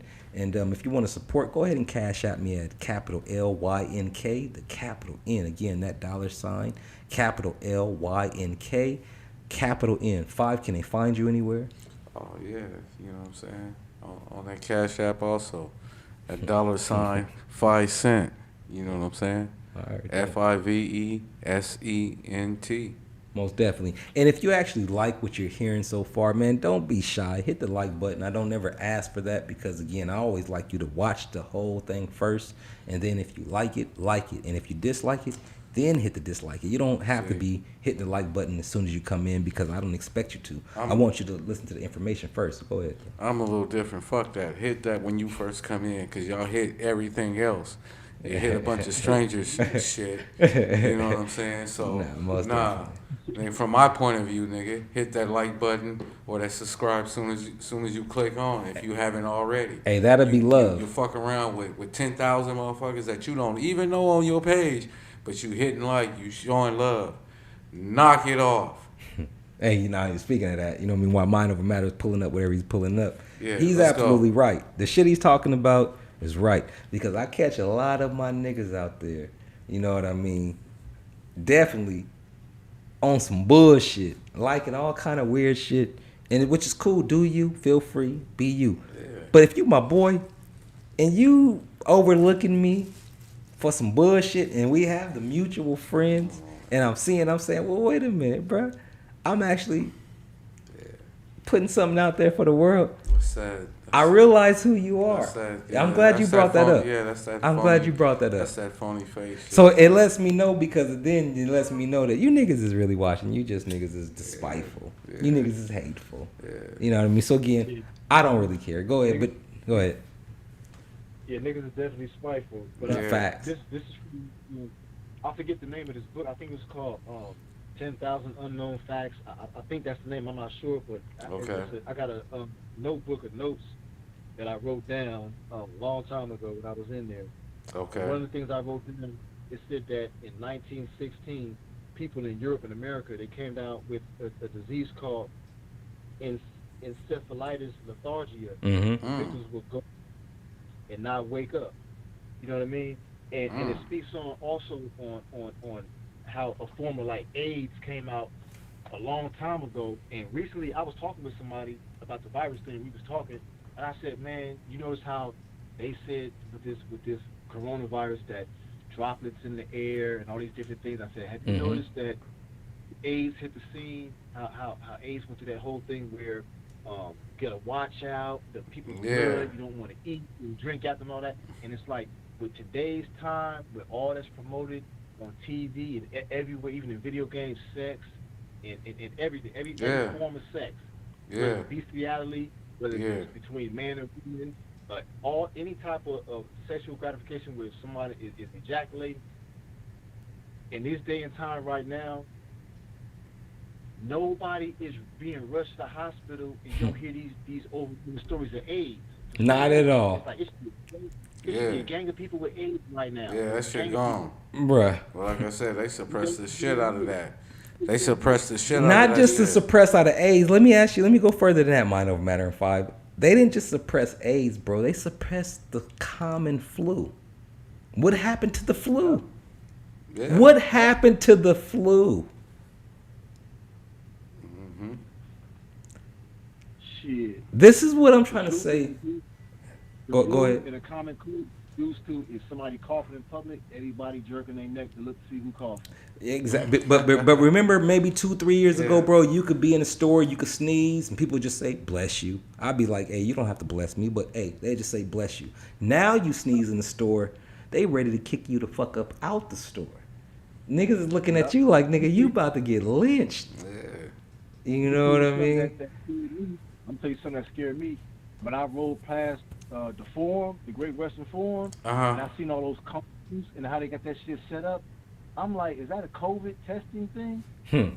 Oh, where I live at right now, they got a COVID testing thing. I live in a gated community, but right up the street, right up here on the right side, inside our actual gated community, inside the restaurant, they motherfuckers got a whole COVID setup right there. You know what I mean? They're trying to cater to a group of people. But again, what happens when they're no longer catering and now it's forced? Well, I wouldn't say that because it's real diverse. So we live in a city that's really not that diverse, bro. It's a simple group of people that's here. It's a melting pot right here. Bro, let's keep it real. Yeah, what's the dominating population over here? Demographics. Shit. That's what I'm saying. 1, 2, 3. Let's hear it from you, cause I tell you 1 through 3, but let me hear you say it. Of course you would, but I'm saying I'm being honest and okay. So who's the first demographic people where we live at? And Levine. Who's the people? What's the color people? If you want to get into the race, you say you whatever color you say, but let's just be real, cause I'm gonna call it out, nigga. I'm gonna call you on it. Black. Okay, so it's black, right? Mm-hmm. Who's number 2? Who's number 2? Oh shit, man. Shit. Whites. No. Whites? No, Mexicans. Yeah. No. In Levine, it's blacks, Mexicans. Am I wrong? And what else? You have a few whites, but you have more Mexicans. Man, this shit is diverse. You got whites, you got Chinese. It is diverse. It is diverse. But I asked you, what's the population of the demographics? Who's first? I'm pretty sure. You but who's first though? Is it whites? Is it Mexicans? No, I say whites for second though. Okay, but who's first? Yeah, it's black. Exactly. Yeah, so there's more. Okay. Let's just leave it there. You said it. I agree with you. Yeah, it's black. But the city is diverse. It is diverse. And for bro. But who are they targeting? They're right here. They're set up. That's set up for anybody to pull up though. It is. But they know the population. It's just like a church. Anytime a church pops up, they pop up in a majority black Latino section because they run the upper echelons of the stratosphere of almost politics, almost side of what the people are going to sway on. So you saying ain't no white churches and white communities? No, tell me where you see white church over here. Tell me where you see. No, listen. It's white churches and it's churches everywhere. Mm-hmm. But in the white communities, they have to travel out. They don't go right around the corner to their church. They don't, bro. They have to travel out to a church probably in a whole damn near another city before they reach their church.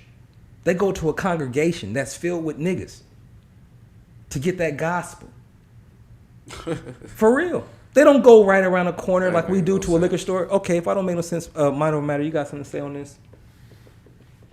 No, I mean, I agree with it. It's just, it scares me to know that box, that boxing in is coming. It's real subtle right now. It's voluntarily. Mm-hmm. I've even heard a dude one time talked about once he gets the vaccine, he can go out and eat a steak and have a beer and everything.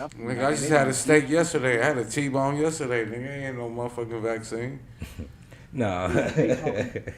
Looking at all the joys of being able to go out in the restaurant. Fuck out of here. The fuck out of here. That's corny, man. Yeah. That's that fuck boy shit.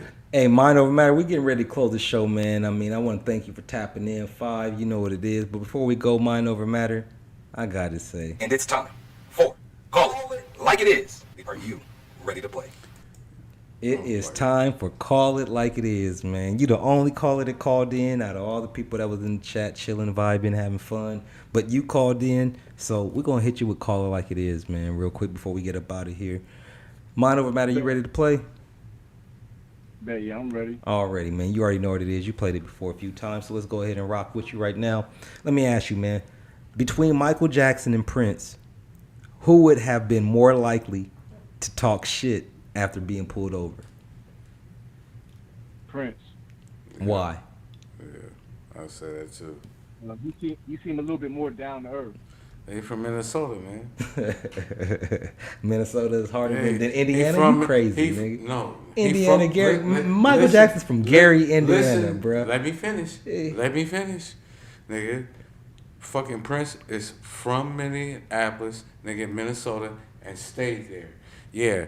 Michael Jackson is Jackson's from Gary, Indiana, and moved to fucking California, my Calabasas, nigga. Nigga, Michael Jackson is with the shits, dog. Not Calabasas, fucking Santa Barbara.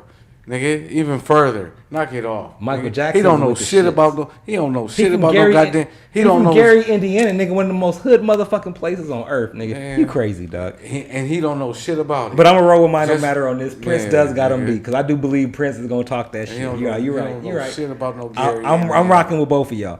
Mind over matter. Best place in 2021 to find a date. To find a date. To find a date. God damn. Let's just say, hold on. Before we go into season 2, because we're only on season 1, we're still uncensored. Yes, y'all, season 2, we're going to try to clean it up. No. But since we're on season 1, yeah, we're gonna try to clean it up. But since on season 1, I'm gonna speak it real in the real way. Then, mind over matter. Don't mess with it. Best place in 2021 to find some pussy. Let's say that. Where? On the internet.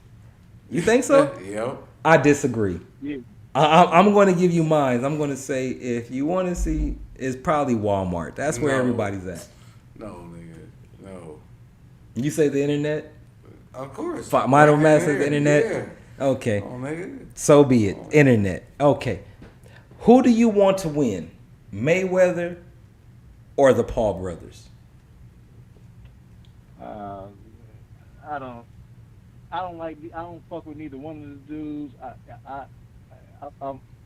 Either or, man. I don't care for neither one of those dudes. You don't give a fuck who win not. I mean, let me ask you this: who do you think is going to win? Just give me that one.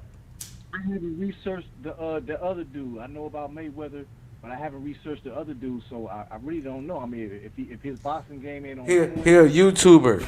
He an amateur boxer, does man. Does that matter whether he's a YouTuber, man? Anybody can fight. He a YouTuber hopping in or knock it off. What do you mean, nigga? I'm a YouTuber, nigga, but I can brawl, nigga. I mean, does that make your ass can't brawl against Mayweather, nigga? Bro, I elbow Mayweather, don't nigga. I'll tackle Mayweather, dog, and I'll choke that nigga out, bro. Yeah. Mayweather ain't going. And what? In a boxing match? If he box, nigga, I'ma tackle him still, nigga. I don't play by the rules. I don't give a fuck about that shit. Anyhow, let me ask you this, mind over matter. What ice cream you rocking with? Bomb Pop or a Big Stick? You said Bomb Pop or Dixie? Oh no, Bomb Pop or Big Stick. You remember that big orange, yellow ice cream that you used to suck? The Bomb Pop is the red, blue, and white. Yeah, I probably have to go with the Bomb Pop. Yep. The Bomb Pop? Yeah, You go with the Bomb Pop too? Niggas ain't put no sticks in their mouths, nigga. Nigga, Bomb Pop is the same thing as a stick, nigga. What you mean? And it's pointed, nigga. Are you crazy, nigga? You niggas is crazy. You niggas is crazy. Anyhow, all right, mind over matter. This nigga practicing. We about to kill a cartoon, my G. Which one you putting in the grave? Flintstones, the Jetsons, Teenage Mutant Ninja Turtles, G.I. Joe, Transformers, or the Smurfs? Now, which one I'm going to do what with? We about to kill off a cartoon. We about to trash these niggas. Put these niggas in the grave. Okay. They're done. We had enough of them. Which one are you putting in the grave? I'm going to say it again for those that's listening. Flintstones, the Jetsons, Teenage Mutant Ninja Turtles, G.I. Joe, Transformers, or the Smurfs. And I'm going to throw in He-Man as well. Okay, I'll probably have to go with Trash the Flintstones. Oh man, you ain't fucking with Fred and Barney? Trash the Flintstones. So let me ask you, why the Flintstones? The only reason why I chose the Flintstones because I quickly evaluated the other one. The Transformers was a poignant cartoon, you know. Yeah. I love the Transformers. Yeah, but did you peep how they were stuck on Earth? They came from a distant planet. Facts. They were stuck on, and they had to fill up those cubes. Those cubes. Oil, Yep. Yeah. And get back the energon cubes. And they enslaved the humans to make those motherfuckers like they were like it's almost like the Transformers were the Enochians, bro. No. They did enslave. They didn't bro. When Optimus Prime was no damn slave. If you didn't peep out Transformers, bro. Matter of fact, they used to ride inside them, bro. The Transformers were the aliens. If you didn't get that whole concept, then you missed out the whole thing of Transformers. Aliens because the Transformers were the Enochians and the humans were subtile to them. They were a futile force. They were a force that they controlled. Okay, then go back. They did. Them. Go back and watch the Transformers. That's what the Decepticons was doing. The only thing that the actual Autobots were doing was trying to defend the human Earth from the Decepticons enslaving the whole world. You better go back and look at the Transformers, bro. See now you talking about Decepticons. You was just the Decepticons are the actual. They're the alien race that invaded the Earth. I'm trying to tell you. Okay. Autobots no, they did, but I'm trying to tell you the Autobots were the actual alien invading force. Okay. Decepticons did not want to enslave them, nigga. They wanted to take over the planet. They wanted to. Okay, we ain't even going to go into the debate. Watch it. But anyhow, what you said you're getting rid of what cartoon again? He said the Flintstones. Okay, now why the Flintstones? Because compared to the other ones, that was like the least creative. I mean, the Transformers had their thing going, but they had to get back to that planet. The Jetsons, obviously, you seeing shit now that the Jetsons had, way back then. The Smurfs was some other shit. Smurfs was some other shit. You know what I'm saying? With the mushroom and all the facts. That shit was off the chain. That was a high nigga that wrote that one. Yeah, but if you break down the Flintstones, it was pretty much just caveman comedy. You know what I mean? Rubble. You know. You don't think that the Flintstones had to do more with like reality though, like how you deal with your woman and your best friend and. You know what I mean? And your boss at work. And it seemed like it was more realistic than all the other cartoons to me for some reason. It was probably the most domesticated out of all of them. But, I mean, look at the Jetsons, though. Remember, he had... No, the Jetsons was some real shit, too. Only thing is, he was a soft nigga. That nigga, you know what I mean? Barney and Will, they was some real niggas, dog. Like, they was on some caveman shit. You said Barney and Will? Fred. Wilma was the girl. I'm tripping. You know what I mean? I'm drunk, dog. You know what I mean? So it's all good. Go ahead.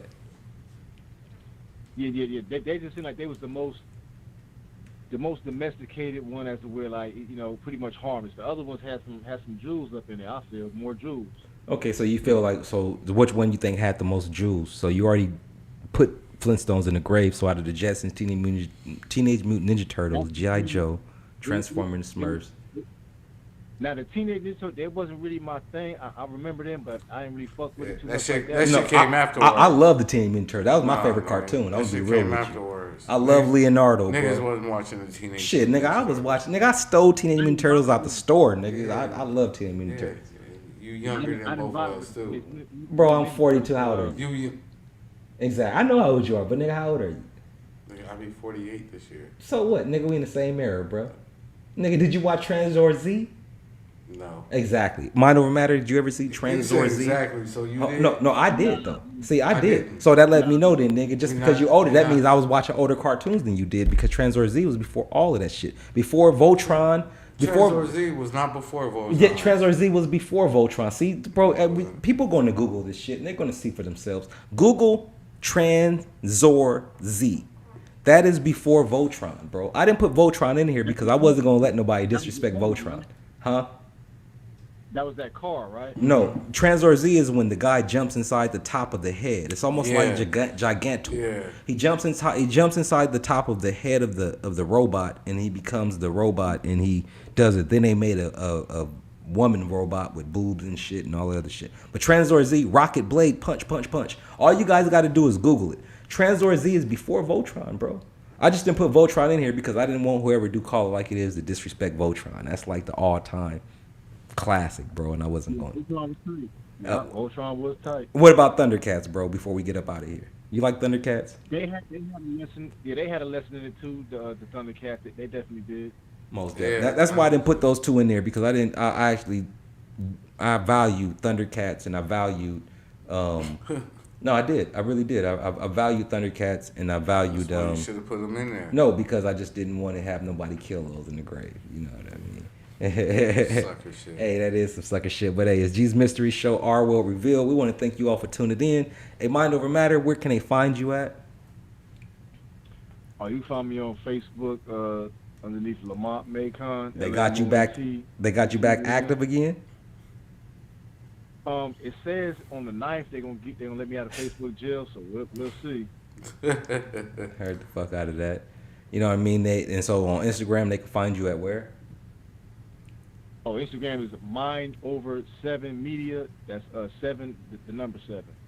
Number 7. That's and also recently I downloaded TikTok, man. But I'm on the fence with that TikTok, man. That TikTok is horrible. Hey, I downloaded it, but I don't have a profile. You know what I mean? Not yet. Although my music is on there, I don't have a profile on TikTok. You know what I mean? But TikTok is a Chinese, I want to say either Chinese or Japanese site, so it's definitely not American. So they don't control that. So it's on some other shit, and it looks like it's more on a pedophilia type vibe or some shit. Man, I downloaded it yesterday, man, and I'm looking through there. I swear to you, man, and I didn't pick just the blogs because you can pick which category to see shit, and I picked outdoors, cooking, and I picked 2 different things. And down my timeline, all you seen was women with horses, women with dogs. Whoa! What? Wait! Whoa! What was the last part you just said? He was breaking up. You said Mexicans putting fingers in butts or some shit like that. All these different jokes where they walk up behind another one and play with their booty and shit, man. Well, a lot of Mexicans do that, especially fucking jail, nigga, in LA County. Oh, well, shit, nigga, basketball players do that shit, nigga. Every time they touch a nigga on the ass, just nigga. Slap, bro. What you mean, nigga? I don't want to be slapped on my ass by you, nigga. You know what I mean? Don't slap me on my ass, nigga. If I make a shot, nigga, don't do that. Don't do that. Don't do that. Anyhow, you know what I mean? That's what's up. 5, where can they find you at? Oh, man. On the IG, that's 5, FIVE _ DZ, DEEZE, you know, and that's it. They find you anywhere else, you cool, you don't want them to look for you. That's what it is. And you guys know where y'all can find me at. If not, you can find me at G's News on Instagram. You guys are tuned in right now on G's Mystery Show on YouTube. And if you just go ahead and Google anywhere else, G's Mystery Show, you can find me on all platforms for the rebroadcast. I don't know if I even said that right. No, I'm feeling too damn good. No, I didn't. No, well, that's because I'm feeling too damn good. So at the end of the day, it is what it is. Mind over matter. You want to close out with anything? Yeah, man. We had an event out in Los Angeles on Florence and Normandy. It was centered around revitalizing the Truce of Non-Deuce with the, some of the gangs came together in 1992 after the Rodney King verdicts that came out. And it was a grassroots organization that came out there and tried to do something. And it wasn't a big turnout, man. And we talked after it was over with, man. I came to the realization that only 2 things is gonna either cease gangbanging or clean it up, and that's they're gonna kill each other off or gentrification. There's no hope for them dudes. Yeah. Yeah, I definitely can go with the first one. Is that what's going to happen is more so than killing off is that they're just going to have to die out. I can't understand why these youngsters, nigga, continue to actually active gangbang when they know the shit that preceded them already. And knowing, nigga, ain't no loyalty, ain't no rules, no G code. None of that shit apply. But you got but when you born into an age, yo, like see, one thing I do is I observe the youngsters, bro. That's one thing I do, and I noticed that. Well, you should observe that. No, I do it ain't observe. no structure. No, but I'm observing that they every, they don't care about that. See, what they care about is fitting in, being cool, being the hardest person. It's just a stigma persona out there. You see that's what they care about right now, is just having the hardest persona, and it's no longer like how we had it, to where we may talk about it and may not do everything, but we definitely was involved. These guys actually are doing everything and talking about it. It's to where no, they are. They're not just they're okay. Well, I'm gonna tell you the truth. Okay, well let me no. Of course they record everything. Okay, no. Okay, so what I'm saying to you is that they're really living and talking what they're saying, and and they're not waiting until they have a chance to live their lives and then talk about it later. They're doing it in real time. It's difference. Most rappers in the early 80s and 90s, they talked about what they did and lived to talk about it. These rappers are talking about it while they're doing it and then dying shortly after. It's a difference. So that's all I'm getting at. And with that said, man, I do want to thank you all for tuning in. Go ahead. You have something to say? Yeah, I disagree. I mean, well, we always have the right to disagree. Yeah, that ain't got shit to do with it. So why they still fucking active gangbang when they know it ain't no future, it ain't nothing you can get out of it with gangbanging in fucking 2021. So then you didn't hear anything I just said then. Yeah. They don't care about none of that. I just told you they care about the persona. They care about making sure. So then how can you disagree then? I'm lost. Let me say this right here too. For me being there, because like a lot of the older dudes, I think they were actually scared to come down to Florence and Normally, because that's what we was kind of entertaining. But what I realized later on that night, because we talked about it, we was like, man, we got to come from a new angle and basically focus on the young dudes. But what I really realized is that a lot of times when you think logically, you attack a situation logically from how you think you're supposed to. Yeah. We be forgetting we deal with like super goofy times, so it's like we forget that a lot of those dudes have mental problems. They was born, not to knock single mothers, but they born from single mothers with trauma, and half of them dudes is retarded. Yeah, they didn't saw 4 or 5. You know what I'm saying? Different motherfuckers in and out. You know what I'm saying? Exactly. Yep. And hold on, we're going to take another call before we go ahead and close this show out. Let's see who we're dealing with. No matter, we're going to keep on the line. Caller with the area code 602-826. You are on the line on G's Mystery Show, Our World Revealed. Where are you calling from and your name, please?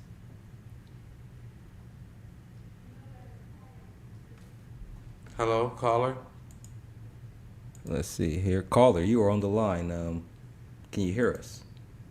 I hear me. Yeah. Oh, this sound like True. This True? Hello. Hello. Yeah, we can hear you. True. This sound like True. I know that voice. That little deep, cool radio voice. Yeah, we can hear you. Can you hear us? What's happening with y'all, man? What it do? We know that voice. We know that voice. Whoa, what's happening, dog? What it do, my G? Man, I'm just sitting there laughing at y'all show, man. Y'all keep doing y'all damn thing, man. You motherfuckers is funny with the comics and making this fucking cartoon. Now, what you got to touch? Well, first of all, before you get into anything deep, because we about to close the show out, but what cartoon are you killing off? If I was to ask you, Flintstones, I looked at him, the Jetsons, Teenage Mutant Ninja Turtles, G.I. Joe, Transformers, the Smurfs, and like I said, I'm going to throw in 2 more, Thundercats, and He-Man. So I thought He-Man was part of the alphabet committee. You know what I mean? I was ran around with. I'm just saying though. You know what I mean? I used to fuck with Thundercats and Transformers, and then G.I. Joe was my shit too. Yeah, of course. You know what I mean? So I ain't gonna lie, I fuck with the Smurfs too. You know what I mean? USA Cartoon Express was my shit. You know what I mean? So I fuck with all that shit in all honesty, but I always thought He-Man was kind of on a, you know, some different shit. He was like one of them swole cats that was too close to the homies, never wanted to go chill with She-Ra and shit. But hold on, I was about to introduce She-Ra too, because I'm glad you brought her up. You know, She-Ra was like He-Man's. I don't know how they really word it, but I think they were cousins. Weren't they cousins or something like that? They were related. Because I know it wasn't his girlfriend, but it almost seemed like, why wouldn't they make He-Man and She-Ra be like boyfriend and girlfriend? Maybe that was on some shit that you're alluding to. She-Ra? He-Man and She-Ra. You remember She-Ra? Yeah. That was the princess. That was the princess of power. Yeah. You know what I mean? And she did was everything. Like his cousin. That's what I'm saying. She was like his cousin. But why wouldn't they make that like his woman or something? You know what I mean? And make them interact in that way. They made them kind of, like he said, kind of happy. We're going to use the terms happy because we know what happy is referenced to. So they made them happy. I never got that from He-Man. It'll make you wonder though, looking back, like, how the fuck was there so many damn Smurfs and Papa Smurf never had a female? a female Smurf. You know what I mean? It was only one female in the whole village. No, that's a fact. That's a fact. Hella Smurfs. So were they running the trains on what was her name? What was her name? Smurfette. Was they running the train on Smurfette? I mean, especially the dude that had the heart on his tattoo, that tattoo of his heart on his on his arm. You know what I mean? A little strong little Smurf. You know what I mean? He probably was smashing that right there. But True, what do you want to touch on? Y'all niggas looking way too much in it. Hey, y'all hey, niggas is man. Hey, that's how I used to be back in the day. That's how I used to be. Ain't nobody thought that shit. Yeah, right, nigga. You know, you used to wonder, nigga, who the fuck is smashing Smurfette, bro? She's a pretty little blue motherfucker. But look, hey, check this out though. True, what are you trying to touch on? What did you, out of all the stories we touched on, from the news, from the neural links to Elon Musk and his conglomerate, to the Paul brothers and Mayweather, to the new Black Panther daughter going missing, the 40 Cal's daughter committing suicide, possibly, allegedly. What do you have to say before we get up out of here? I mean, shit. I think every story y'all touched on was a, you know, an accurate recap of this week's events. If nothing else, it just show you that the world is gonna keep moving. You know what I mean? Regardless on how much we deal with our own personal issues. You know what I mean? It's an ant to a mountain. The world is gonna keep moving regardless on what we go through. Let me ask you about the drone strikes real quick. Do you think that using drones without physical pilots desensitize the way war will be waged? Do you think that it will be just a loose warfare to where whoever dies in a casualty of wars is just all fair and love and warfare? Well, shit, I think it's already like that, though. Yeah. You know what I mean? It's already like that. Like, you know, at least, and I'm not condoning or justifying, you know, some of the shit that happened when we were growing up in the generation before us. But at the same time, it was almost like, you know, niggas had a reason. It didn't just start off with the gunplay. You know, these kids, you know, they desensitized completely because they've been playing, you know, a lot of the games and hearing a lot of the music, and a lot of different influences has been introduced into their life at an earlier age. You know, but it goes to a lot of different points on why we desensitized. But yeah, this generation, bro, they killing shit up way worse than any past generation. They not just trying to kill you, but they overkilling. And that's, you know what I mean? They standing right. over you, and you know what I mean? So it's a new level of boldness, you know, and I'm sure, you know, our uncles and our big homies and the niggas that came before us, they looked at our generation like, yeah, these niggas is off the hook. But this new generation. No, you're right. Now you're elaborating on what I was just saying earlier, is that this generation, they're actually in real time they're not getting a chance to talk about what they did. They're talking about what they're doing, and it's changing the scenario of everything, because hip hop runs the world, and their influence is definitely captivating the world, and a lot of babies are following that exact same trend. I listen to a lot of album reviews on a certain site, and I listen to what the music is being put out, and a lot of it is the drill music and the way that they're talking. And so it almost appears that they're definitely almost 20 times into it than what we were, even when we were active in what we were doing. They're definitely amped up in a different type of a way, to where it's just, I don't know if you can save them anymore, to be honest with you. And I think that the babies, the real babies, the 2-year-olds, 3-year-olds, who you can target. Anybody after that, 4 to 5, I don't know. I mean, I almost feel like they're already into they're already into a certain type of vibe. It's hard to, I don't know. I don't want to give my extreme way of changing things, because I'm to the extreme max. But what do you guys think before we get out of here? We have 4 people on the line. Go ahead, 5. What do you think that we're doing with this right now before we get out of here? I think the generational gap is that our generation, when we heard that shit, it was like, okay, oh, that's the shit we were doing. We did. This generation hear that shit and was like, oh, that's the shit I'm gonna do. Is it just so much they doing, but are they doing it? Like, we gonna do it, and then we're gonna talk about it right then and there, and then we're gonna influence the next crowd to come under them and do exact same thing, but they're gonna do it even harder. Yeah, but teach them how to, and really how to do it worse. That's what's you know up. What I'm saying? Because once the big homie got killed off in the hood, because there's no such thing as big homies no more, as far as this structure to gang banging or being active. No, everybody, internet allowed everybody to be their own big homies. Yeah, everybody is their own superstar. Nigga. I mean, you can walk up, nigga, and take a selfie in front of anybody's fucking car, and automatically it's yours. Facts. You know what I'm saying? For the day, or for however long that post is up. Keep that. With that being said, mind over matter. What do you got to say on this matter? You there? Mine? Yo. Yep. Yeah. What do you think about this? I didn't catch that last part you said. What do you think about what we've been discussing so far before we close up the show, as far as the gap, what's going on between the young, the old, this generation that's happening right now? What is lost? Like I said, when we look at that you're aware of the new Black Panther's daughter that ended up being kidnapped and killed?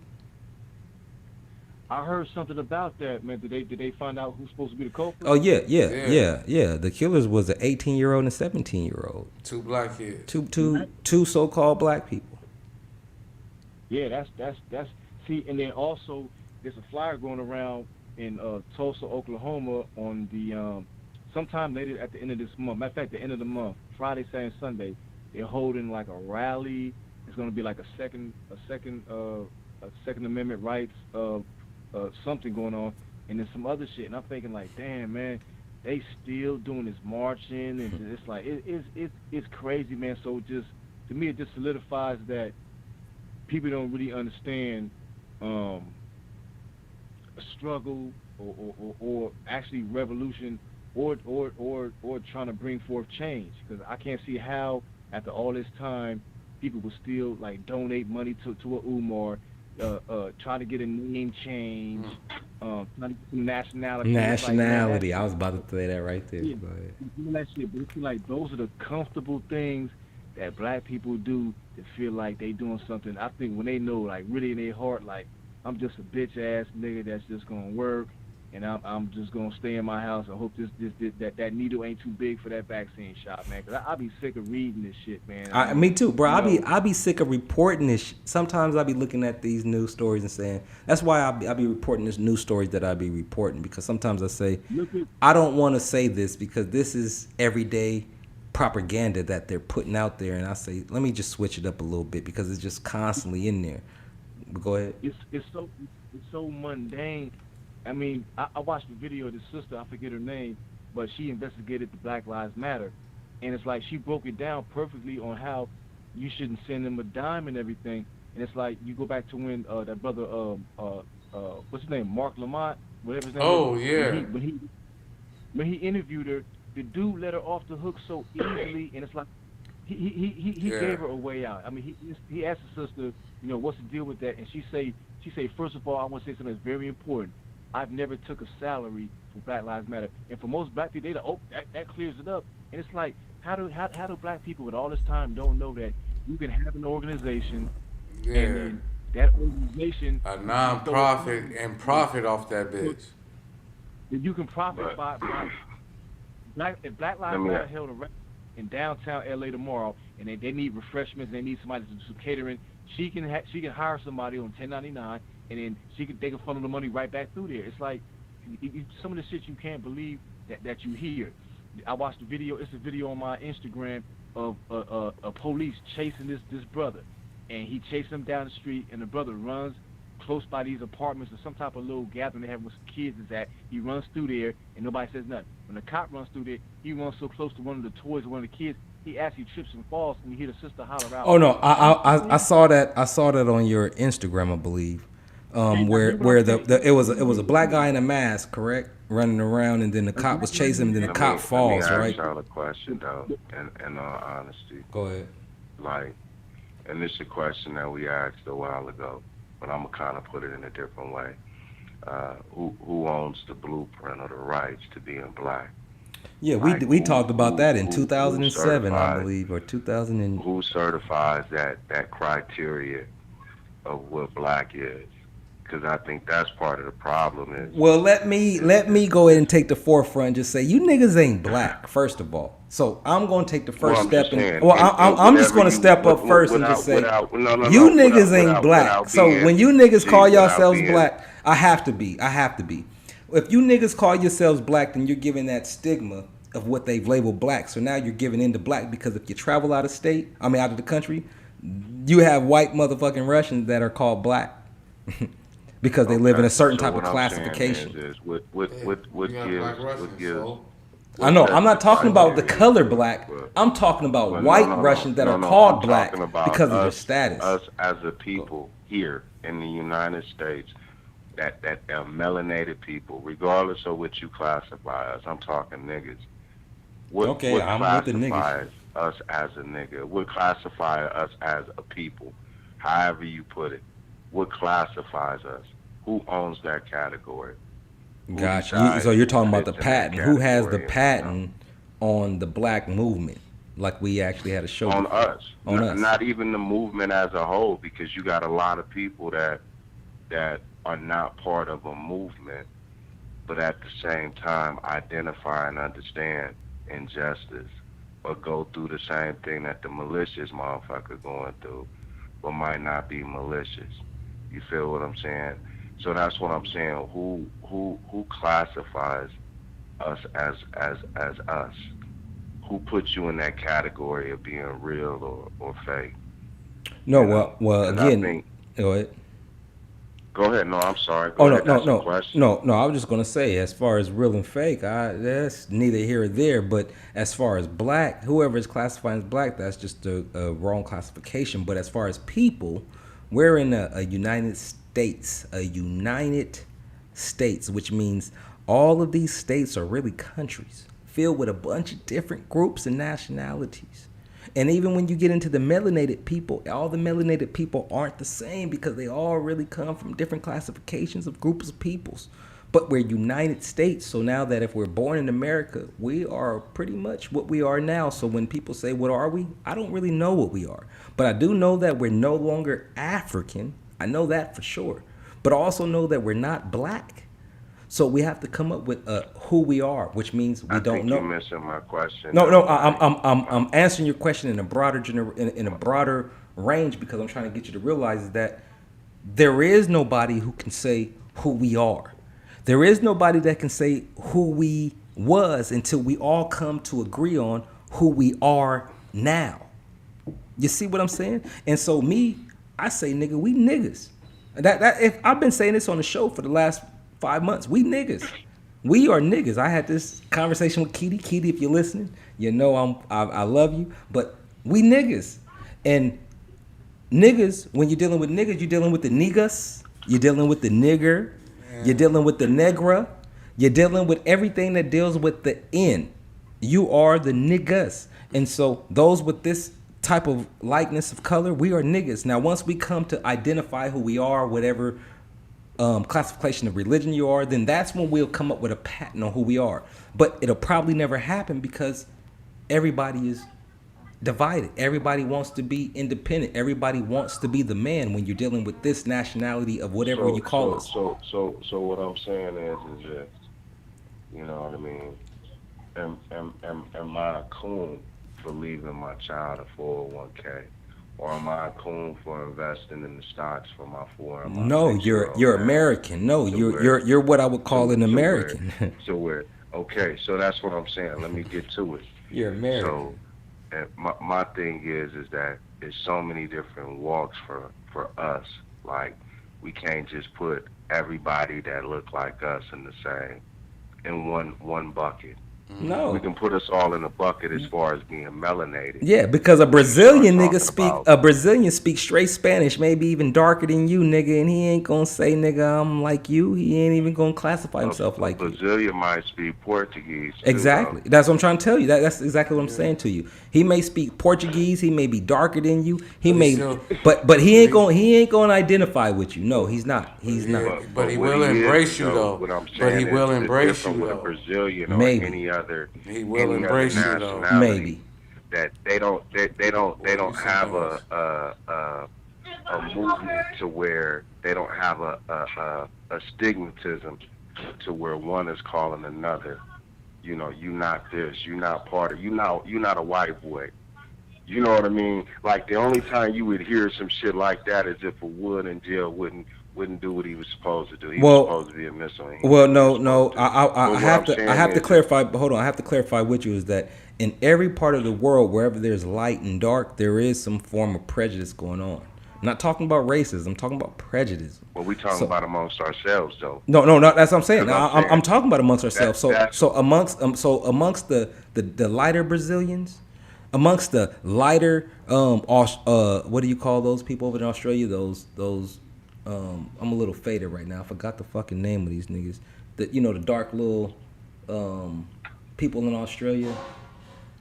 Australia? Yeah, Aboriginals. The Aboriginals. Yeah. So the darker Aboriginals, the lighter Aboriginals, the darker people in India, the lighter people in India, the darker people in Japan, and the lighter people in Japan. No. They still have connections to their tribe. No, yes, but what I'm trying to tell you is that. No, but what I'm trying to tell you is that the lighter and darker is going to always have a conflict, bro. That's how the system plays. More tribal and land play. That's not the same dynamics as North America, bro. No, it is. No. He's right. No, it is because bro, first of all, that's more of a tribal. They're still. Nigga, you still got dark Aboriginals killing dark Aboriginals. No, that's not what I'm saying here. No, you guys are not. You see, you guys are looking at the small. No, that's not what I'm saying. It's not based off. It might be. Listen to what I'm. It's not solely based on the dynamics as in this country. A motherfucker over here will hate you just because you're darker than them. I just got this again. I want you to listen to what I just said to you. Everywhere you go in the world, there's going to always be a lighter and darker issue. You guys aren't listening. That's exactly what I said. And so the lighter and darker issue is going to appeal anywhere you go in the country, no matter if you're dealing with the same melanated people. No, listen. If you're dealing with in any country, you have a darker and you have a lighter population. There's going to always be conflict. So now if you have a white population and a darker population, it's going to be a conflict. This goes around the whole world. Now, when you're identifying with us in America on who we are and why, who has a patent and who don't, who are we, what are we will never be able to agree on that because we do not accept or know who the fuck we are. Me, I know who I am. I'm a nigga.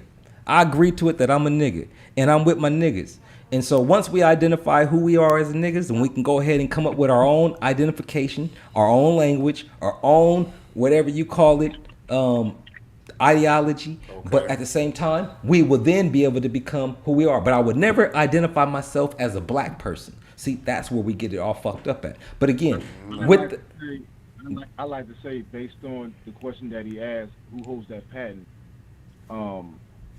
I kind of mirror what G say, but on a different thing. I call us indigenous niggas because we don't have no reference to say I'm Igbo or I'm this and that. That's what I'm getting at. You just clarified it. I'm with you. Go ahead. All we have, just like the questions you asked. Which one, with the cartoons? It's like if we really break it down, if you a black man or a black woman and you're 5 years old or you're 105. All we have in between that for our history is indigenous nigga shit. You put salt and pepper on your grits. If you eat hog moss and you put enough sugar in your Kool-Aid. It's like it's all just. It ain't even cultural shit. It's just shit that the white man gave us, and we centered the realness and the blackness around trinkets and how to eat and everything that this motherfucker right here gave us. So then when you get into a group, that's why we do the light, the dark. I'm not black, I'm brown. We do all that shit, but when you look at the core of us, you can't put no pulse on any of the movements or anything that we doing to try to bring up the race. It's like it's nothing intact. I still wonder why people even play with the Black Panther Party. There's no such thing as the Black Panther Party. I'm with you on that. I'm with you on that. I mean, why would it be new Black Panther Party instead of just Black Panther? You know what I mean? But anyhow, I'm with you on that. None of that stuff exists. It is what it is. We're going to go ahead and close up the show, man. I want to thank you all for tuning in with G's Mystery Show, Our World Refilled, the most electrifying man in streets and neighborhoods. Vibe Deezy. You got mind over matter on the line, the most motherfucking, I don't know what to call him anymore. I just know that the fucking powers to be in the Matrix don't fuck with him. And then you got True. You know what I mean? Y'all hear that motherfucking mellow, smooth, deep voice ass nigga on the line. Smooth than a motherfucker. Yeah, man. DMX of the West Coast. That's what it is. That's what it is, man. We thank you all for tuning in. Episode 17. Look, man, I promise you, y'all, when we finish this episode 20 out, we're going to go ahead and come back in with season 2. Because we already about to clear out season 1, and we're going to go ahead and clean it up. So I want you all to enjoy this uncensored shit while y'all can. We still made it on YouTube. We still here. We're still active around the world on these streaming platforms. So we didn't lose, I guess, all credibility. We still kept some kind of news format going on. So we're definitely going to go ahead and try to clean it up for you guys in season 2. But before this season is over with, we're going to keep it uncensored and do what we do. With that said, man, we want to thank you all for tuning in, man. And that's what it is. Fine. Always. Man, you know what I'm saying? Good looking, True.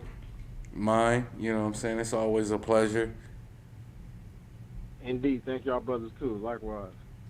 Yeah, that's what's up. That's what it is, man. And with that being said, man, we'll fuck with y'all later, man. Y'all enjoy the rest of y'all evening. Go have fun, man. And don't do anything that I wouldn't do. And if you do, let me know about it.